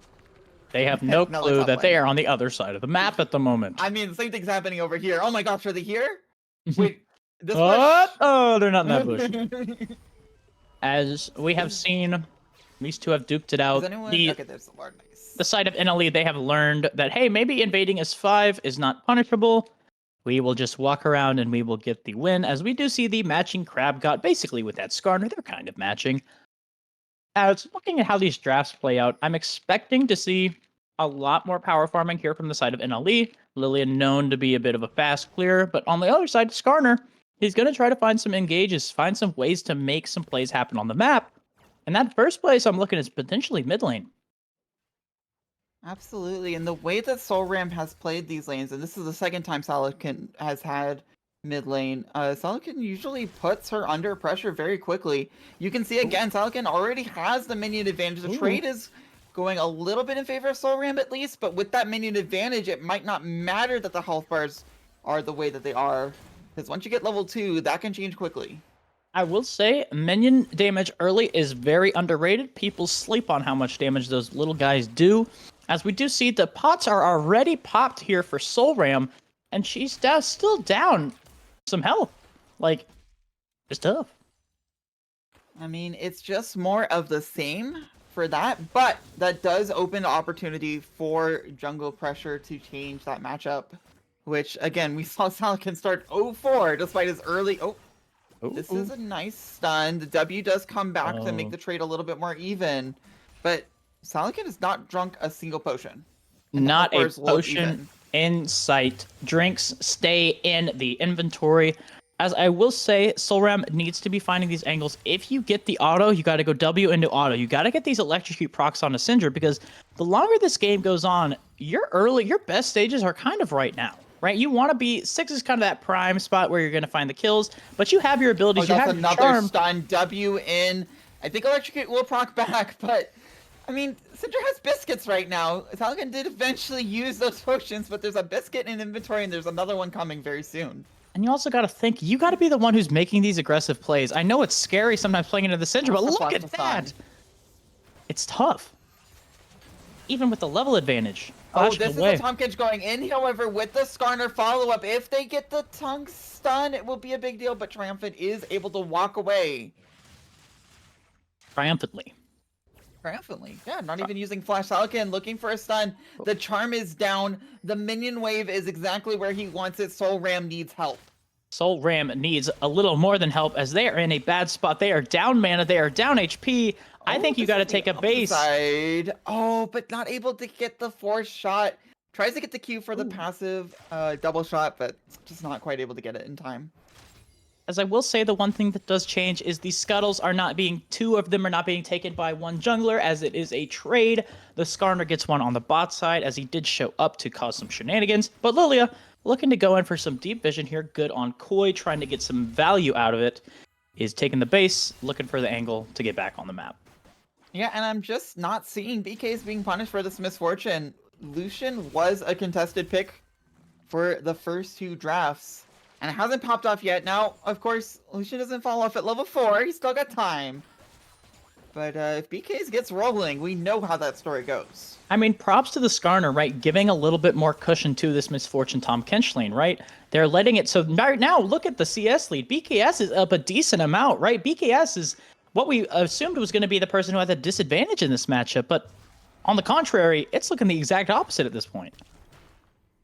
Oh. Meanwhile, Death Knight just making Urgot work. Luckily, Diet Coke for himself gets a freeze.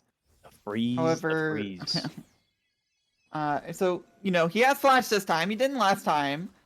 So that lane might be a bit easier, especially with the Malphite matchup. As Koi looks to start Dragon, Salakin just does not stop landing these stuns. Salakin is landing the stuns. He's getting the first strike value, right? We look at it and it's like, you got to think, if you're not trading aggressively, if you're not the one leading the charge on these trades, this Syndra's just going to keep getting an edge, right? Because every time she lands this combo, she's getting those splinter stacks. And every time that charm hits the minion, it's not hitting Syndra. And it's just this champ's a ticking time bomb. And if you're not careful, one stun lands, that Fox is a pelt. Okay, so Diet Coke has aggressively gone for these freezes, and that means that he does hit level 6 first, and has a tiny CS lead. But it also means he's going to have to blow TP soon with Grubs respawning right now. Or not respawning, obviously. It's the first time they spawned this game. But still, no Malphite coming in. I think Diet Coke has to be careful here. Look at his mana pool, right? He's choosing now to base, but looking at the situation, it looks like the wave is going to be slow pushing into the Urgot. Charm Lance and the stun misses. Also, Solican has no mana. This could be Solram's moment. Good trade. Solram, that was a very, very good trade. Getting the absolute maximum distance, getting both hits of the Q, the return, and the forward. It's very nice to see. But looking at it right now, the wave state top lane, I know I kind of jumped back to it. Never mind. Look at the bug. Solram using that famous Ahri ult and is able to resist all and any pressure. Meanwhile, BK's does not have the same tool. Has Flash, does not get 3 of them though. Barrier used to make sure Triumphant goes down, which is first blood! That is... Oh! Wait. The Kinch. Oh my gosh, that's actually so... That's unfortunate, because the dive, they gave over first blood. That's a stack on feats of strength. That is not what you want to see. That's really not how I wanted to go. 100 gold bonus of first blood would be majorly offset by the fact that you get to deny Misfortune a wave, get some turret pressure. However, they couldn't get the push in. Tom Kinch was able to stop that, and it is a feat of strength for the entire side of Rivals.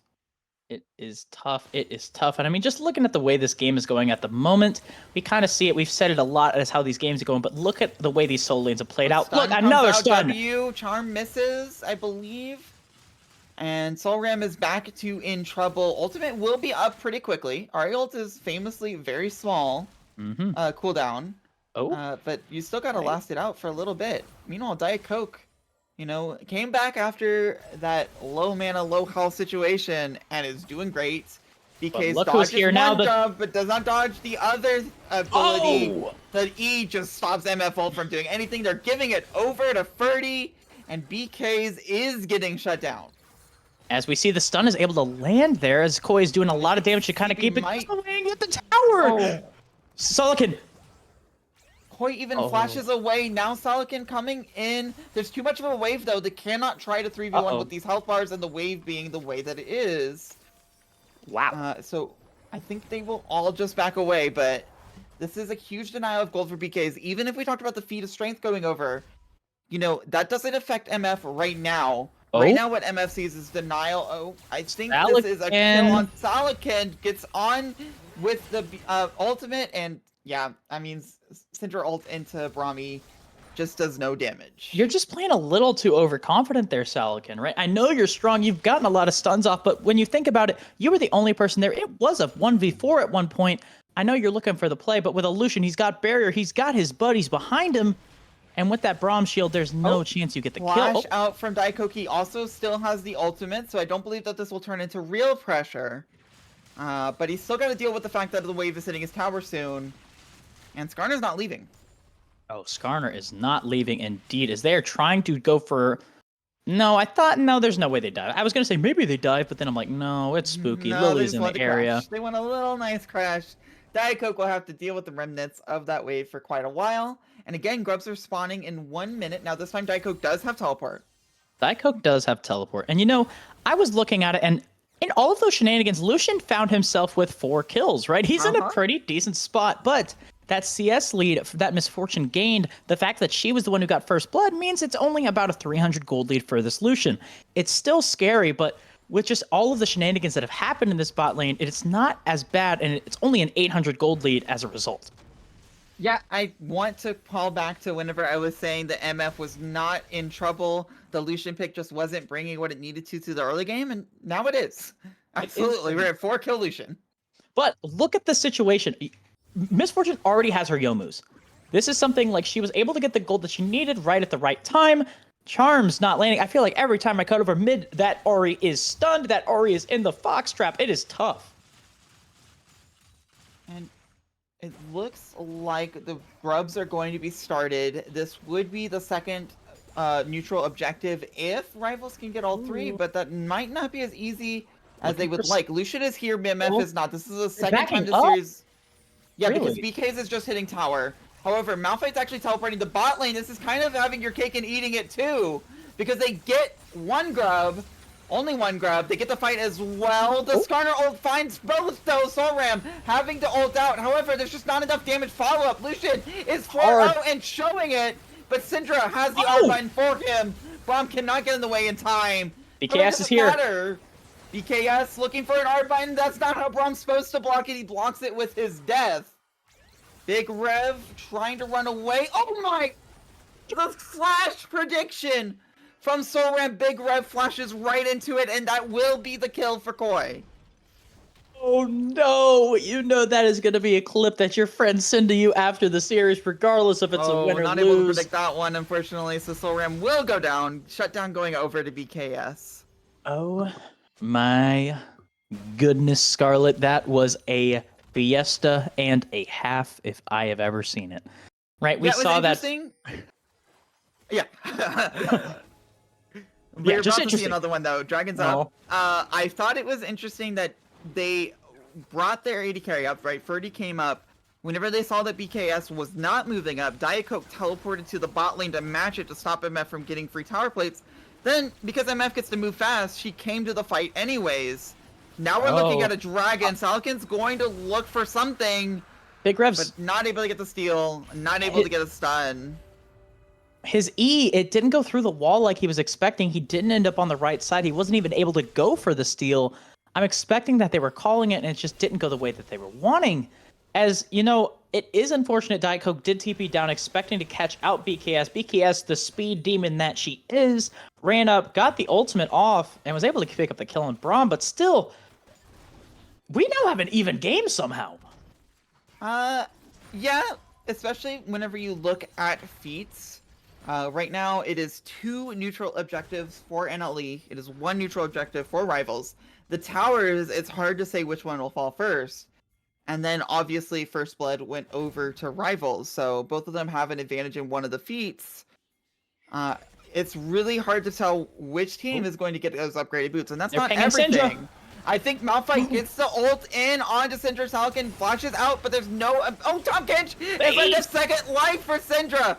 Walking away from Lilia, the damage is ticking. I believe that'll be a kill. Meanwhile, BKS also falls to Ferdy. Ferdy is just able to shut it down by himself, coming in with the follow-up damage as well, and it's a complete sweep for NLE, mostly because there was a catch on Salakin, and Death Knight was not able to get involved. Death Knight was not there, and Salakin, I feel like it has been the theme of this game, is continuously a little bit out of position, right? The one who is getting caught, the one who is getting yoinked. And this time, NLE, they are on the prowl, they are the hunters, and they have found their prey continuously. Yeah, it's really, really awkward that Salakin was so caught that he flashes out, and CB is able to get the eat on him, and he still... unfortunately falls to Lilia. Meanwhile, Death Knight also looking like he might be caught out, and he does not have a Tom Kench nor a flash, so he will go down. Salakin's going to teleport in to get the wave at least, but that's 1 more catch on rival solo lanes. Feel like it's just been the name of the game, right? We keep seeing it happen here, and this is the play, right? They have that more skirmish style play. They have the Ahri, they have the Lucian, they have the Malphite, finding ways to keep these fights going. And when you have a Lilia who's gotten basically a lot of free gold, it's really, really tough from this perspective. And now we're going to see the feats battle start to really heat up, because both teams have 1 locked in. First, no, I'm sorry, mid tower did not actually fall. Actually, I think feats are going to go over to Rivals despite the horrible fights they've been taking for the last few minutes. They're still going to get this first tower. You're tanking, Salakin, but they get and that'll it. be feats. Feats are on the table for Rivals. They find the angle. Still, they are only down 2k, even though they are down 9 kills. This is not the end of the world here. It's just looking at what the gold lead is sitting at. I'm trying to see what's kind of keeping them in this game, and it actually is Salakin is still up 600 gold. And you look at it, the 80 carries, because of that first strike, she has the farm lead. It's still a super, super close game. If the side of Rivals, they find the engage that they want, they are in the spot, they don't get caught basically with their flies down, they have the ways to take the tools that they need to win this game and win these fights. Yeah, it's interesting because the teams do not have access to the gold advantage numbers directly. They can look at items maybe, but the momentum still feels like it's for Rivals. They would normally feel like, oh man, we just got 2 fights where we got caught out in a row, and it feels bad, but with them getting the feats and the first tower, they've got to feel like Death Knight. they're going to get through. Meanwhile, Death Knight gets charmed. This is another catch onto a Soul Lane. Only way it could be salvaged is if Solrim dies, but Diet Coke smartly blocks the ultimate. They might even catch up the mid side. The stun comes out. Drowsy also coming out on BKS. There's no ultimate available. At least the Tomkin shield will go before he dies. Red buff. Ooh, plus Lilia will find the death. Death Knight somehow lived through all of that, but will not live through that. Wait, Penta. Lilia going to get Oh, 3 never mind, kills. Solrim. Solrim finishes the 4th one. And as I was saying, the momentum might still be in Rival's favor. It absolutely is not anymore. NLE is slamming He gets the door hit by shut. the bowling ball. Yeah, there's no Lilia ult available. The slow is still pretty strong. Gets a nice stun. But even if they stop chasing the Syndra, there's still a Rift Herald here to take. The Rift is the prize that they're going to settle on. I feel like all of these fights have been choppas, right? They are getting it done. They are finding the picks that they need. I just feel like these solo laners, they are not on the same page as the rest of the team, right? They're trying to make these fights happen. You need to be grouped as a squad, right? You win if you are together. You win if you are not the one getting caught out in these situations. And we've just seen it happen over and over again. And as a result, there is a fed deer on the other team. And this isn't even the comp that NLE had where the pick potential was there. Was an Ash Arrow. There was Anivia and other ways to pick someone off in the last comp. This time they do have some tools, but it feels more like Rivals has really let their guard down. Red team stole it, by the way. Koi gets it. He doesn't even die yet. The AoE from Lilia is massive. BK gets blocked by the Braum shield. Koi is still alive. And that will be Koi not only stealing the dragon, but getting every member of Rivals that was in the pit. Salakin had TP there. He chose to not join that fight, leaving it as a 4v5, making it so there is no way they're going to be able to win that fight, right? They go for the dragon. They go for the desperation play. Koi coming in with the great flash smite steal. It's tough, right? It just feels like everything is falling apart and nothing is going the way of Rivals at this point.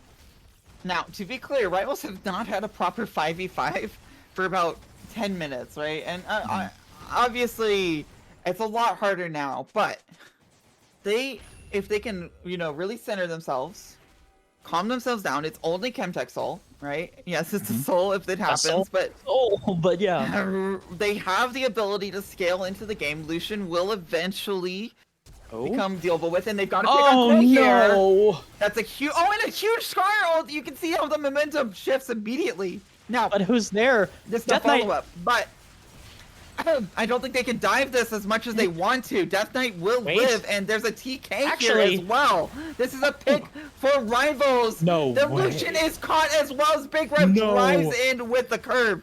BKS also gets that shutdown. I don't even think the charm is a big deal, as they now have the map as Audicon spawns in 50 seconds. Solrim. BKS is kind of face checking a little hard. BKS was tanking. It's not going to go for that kill. You have to be cautious here, as that stun is almost up. They're looking for the angle here. They have enough damage to cause some commotion as they're ulting in. You have to be very, very careful, Solrim. Yeah, but, she's feeling like, they just let a lead slip. Sometimes you kind of grasp back at it as it happens. I respect it. I've been there. I mean, but this is what I was saying for Rivals, right? They haven't had a proper 5v5. The dragons that have gone over are not that high value. They've got a chance of scaling into late game. Suddenly, a fight goes their way, and it feels like this game is close. I don't know if you possible. I don't know if you just saw that item that just got completed for the Syndra there. That Syndra picked up 2 massive shutdowns. She already has her Rabadons at 20 minutes. This is now an instance where this Syndra is up almost 1.5k on her own. The gold lead is now 3k as opposed to what it definitely could have been. The team is set up for Audicon, obviously, but now, if this Syndra is unchecked, if Koi is caught slipping again, this game is actually not over. This game is actually way closer than it honestly should be at this point. Triumphant can probably only block one R button, and the other one will kill Lucian if it hits. But now, so it's definitely something to keep in mind. As we do see, it looks like Otacon is the next objective on the table. They are placing down the Rift Herald to try to buy a little bit of time. As we see, Koi is trying to land the bowling bar to try to spot Oh, out this Big fight we've Rift. seen a lot, but Solarim has gotten a lot of power since it happened last time, and Salkin is missing everything, only hitting the R that's point and click. So Solarim will get that kill. Now, on the other side of the map, NLE has started this because Solarim has a TP, and I believe it should just easily go over to him because Rivals has elected to go for the tower on the other side.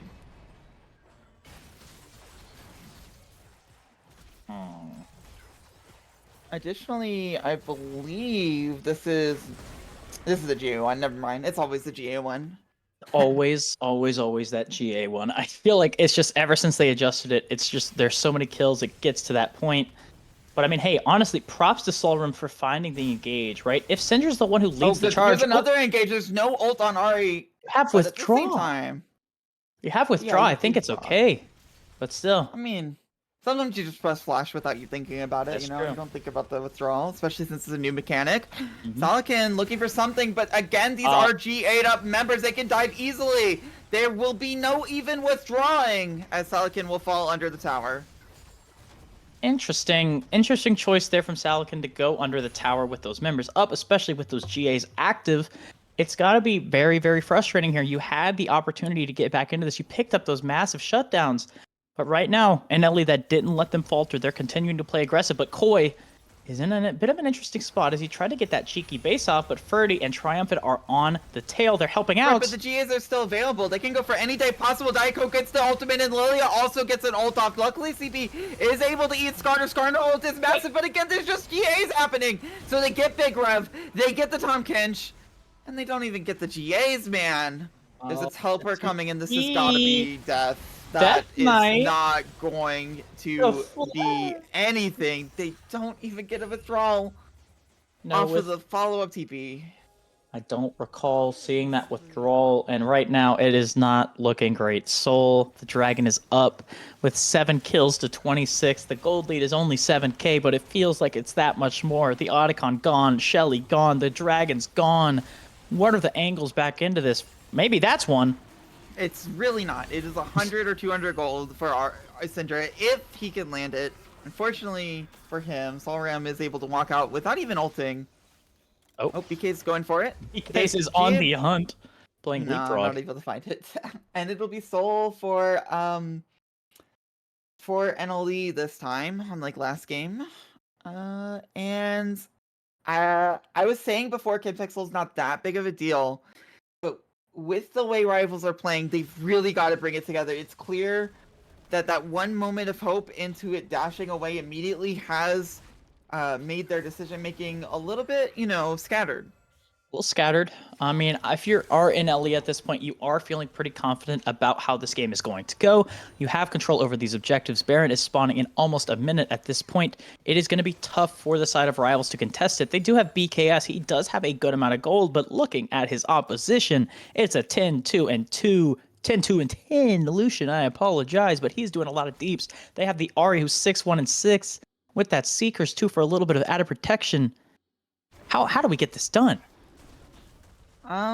You kill Ferdy after GAs are down, and then you hope Big Rev has enough MR with his Merc Treads to not die. Big Merc Treads, as well as he is building the Sterix gauge, which is not bad, but I also think into this team it's an option. As we see, they are now trying to set up positions around this bot lane. I heard It a looks flash. I couldn't quite see it on camera.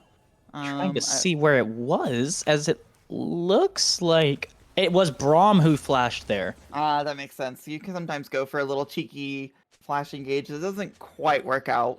But you know what? That's okay. They are. I see that Triumphant is pinging it himself. I'm wondering if he potentially has Hex Flash, and then he did not realize that it was up his regular flash, so he just used it for fun. The greatest engage of all time. I know I've done that sometimes when I have Hex Flash. But I mean, hey, he's at a spot where like he can maybe mess around and do a little bit of shenanigans like that, and it's not the end of the world. Okay, so one thing going for Rivals is that the side lane pressure is not that serious. Solram is getting the better of Salkin on these side lanes in the last few fights, but I don't think it's something that Solram can really force.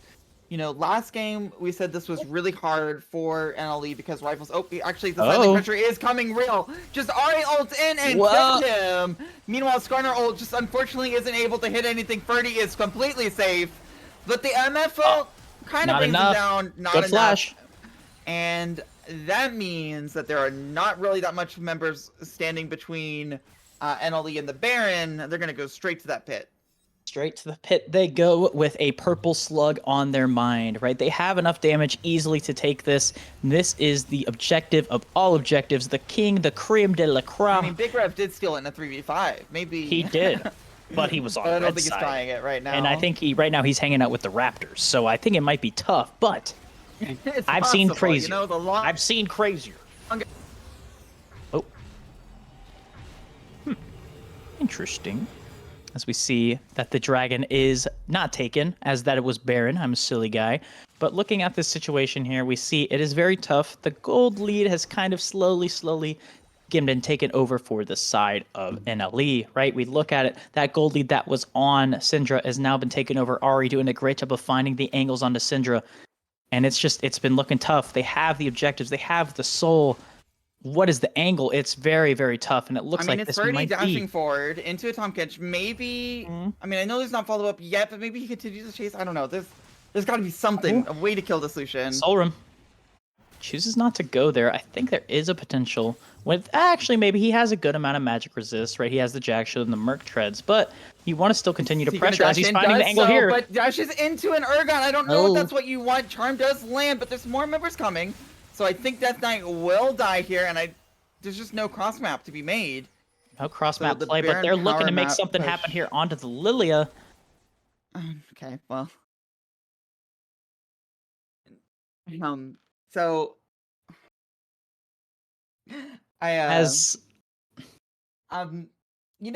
sometimes pauses happen. I don't know if you know this. They can actually pause in game.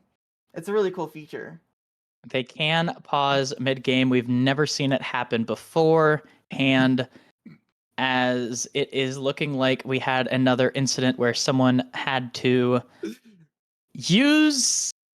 go for a second somewhere, looking at really not the best time to go for a pause as they're in the middle of a fight onto the Koi.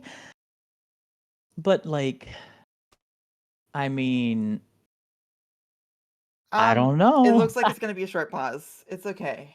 It does look like a short pause. Thankfully, it is not another 10-minute banger pause here. You know what? It just had to happen, right? Like, what would Game 3 be without a pause? Let's be real. It would have been really disappointing. It would have been like, wow, we watched an actual game of League of Legends without interruption. That's kind of weird.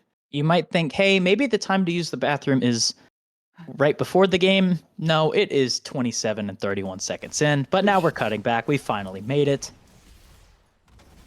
Yippee. Okay, back into the action. Once again, the side lanes are under immense pressure. This is normal, by the way. I mean, you guys know. That's okay. 3 games in this a row. Is not... We've seen it a couple times before. But side lane pressure is immense. This is a little bit longer than usual. And I believe the side lane. Okay, we're back. We're so back. Flash in, Charm misses though. Salichin gets a little bit of burst on Ferdy, but it doesn't really matter if you can't get the follow-up. Here comes Skarner, does not quite find ultimate, will only find Braum. That does mean MFO gets to go off interrupted, but they just walk out. Barrier keeps Ferdy alive. Chemtech Soul means he won't die anytime soon. BKS does not have that opportunity. They're just gonna run him down. There's any option to go top lane, mid lane, bot lane. They can end the game through any of them. They're going to choose top lane. And that will be NLE completely winning this series through basically objective control and catching people out. Death Knight going for a last stand. And he can't even get the final finish on Diet Coke before he goes down. And I believe we are done with the series. NLE beat Rivals 2-1. What a series it was, Scarlet. Going through a snowstorm, 10-minute pause, into another battle, a 10-minute pause. They are making it interesting. They saw their moment of fame and they said they wanted to capitalize on it.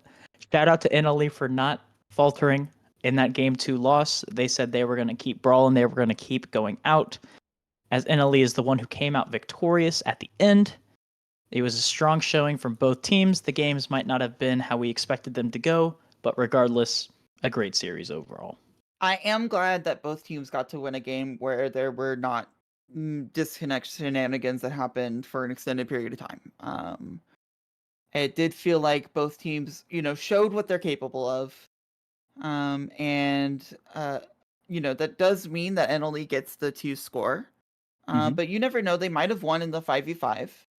There is, Had who knows? there been no disconnect. And it's only week 1. But I think Rivals has a lot to look at for what went right and what went wrong in their match. And NLE have a lot to look at what they were able to capitalize on whenever they lost 2 early games in a row. And then the third game, they were able to snowball it to a pretty healthy lead almost immediately. Absolutely. And I mean, looking at it here, I know that both of these teams, I know both of their coaches, they are going to be going into the hyperbolic time chamber. They are going to be getting training. This was not a perfect series. There were moments where in NLE they could have improved. They could have looked for those 2-0 angles. I know that they are going to be talking. They are going to be finding the angles. It ends up being the win for them, but still, looking forward, you got some other opponents. They're going to be tough. It's going to be, this is not over for you. Don't keep yourself slacking. Also, Scarlett, I do say, even though it was a little bit of a crazy series, who is your overall MVP? Who stood above and beyond? Who was the person who got it done when the teams needed it most? I'm gonna have to go with Koi. I was really looking at every player and thinking about their highlights, and they all had very good highlights. I don't think Koi was ever the number 1 standout teammate in any one game. Maybe game 2, which they eventually lost. But the fact that Koi was consistently making good plays and keeping his team in it definitely helped turn the series in their favor. I think that's fair. I'm actually going to go with the person who did the most damage in Game 3, Ferdy. Ferdy, even in the game where they lost, he was playing Ashe. He was doing his darndest to try and get some engages off. He had a pretty solid KDA. He was doing the damage when he had the opportunity. He put the team in the back of what they needed. He got those early kills, and he capitalized on it. He got his Lucian. He got the job done, and I think he's a big reason for why they were able to take this series today. Yeah, and what a series it was. Thank you everyone who stayed for the entire thing. It was definitely a chaotic series. It was something. But that's just how it starts out sometimes for leagues. We're gonna continue to see Sentinel next week. We will be seeing the remaining leagues on Wednesday and Thursday for the first day of their season. And Very soon.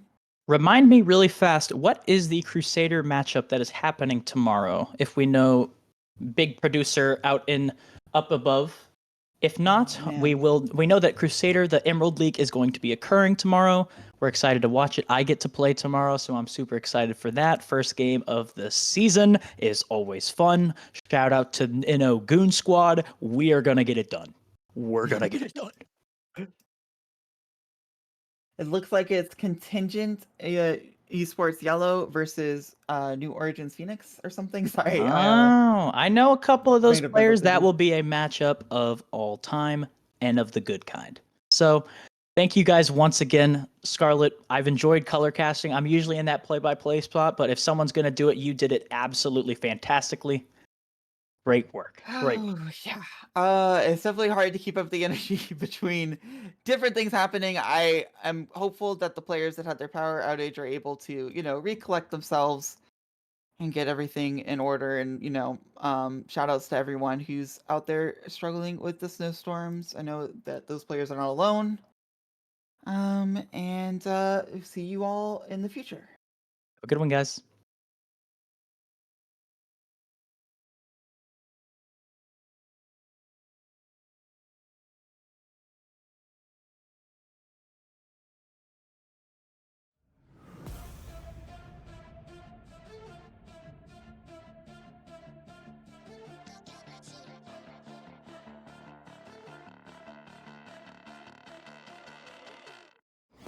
Got a monster inside of me. You better watch out if your enemies are road ahead of full prophecy to be the greatest beast the world has ever seen. I feed him every day like the bones clean. I feed him all the hate and he grows me. And he gets cause real big, pissed off quick. And if you cross him, you might might drop dead. Metaphorically, of course, settling the score, never getting bored. Loves the blood and gold, always wanting more freedom from the source. They don't really listen until they feel it for their heart in. If you start shit, you be heartless in the darkness. Torn apart quick, you left scars ripped, you be chewed up and discarded. And this world ain't right, won't accept it. Negative energy, I expect it. Once it's in your mind, it's infectious. So fight for your life and reject it. You better give me space, I'm protective. My adrenaline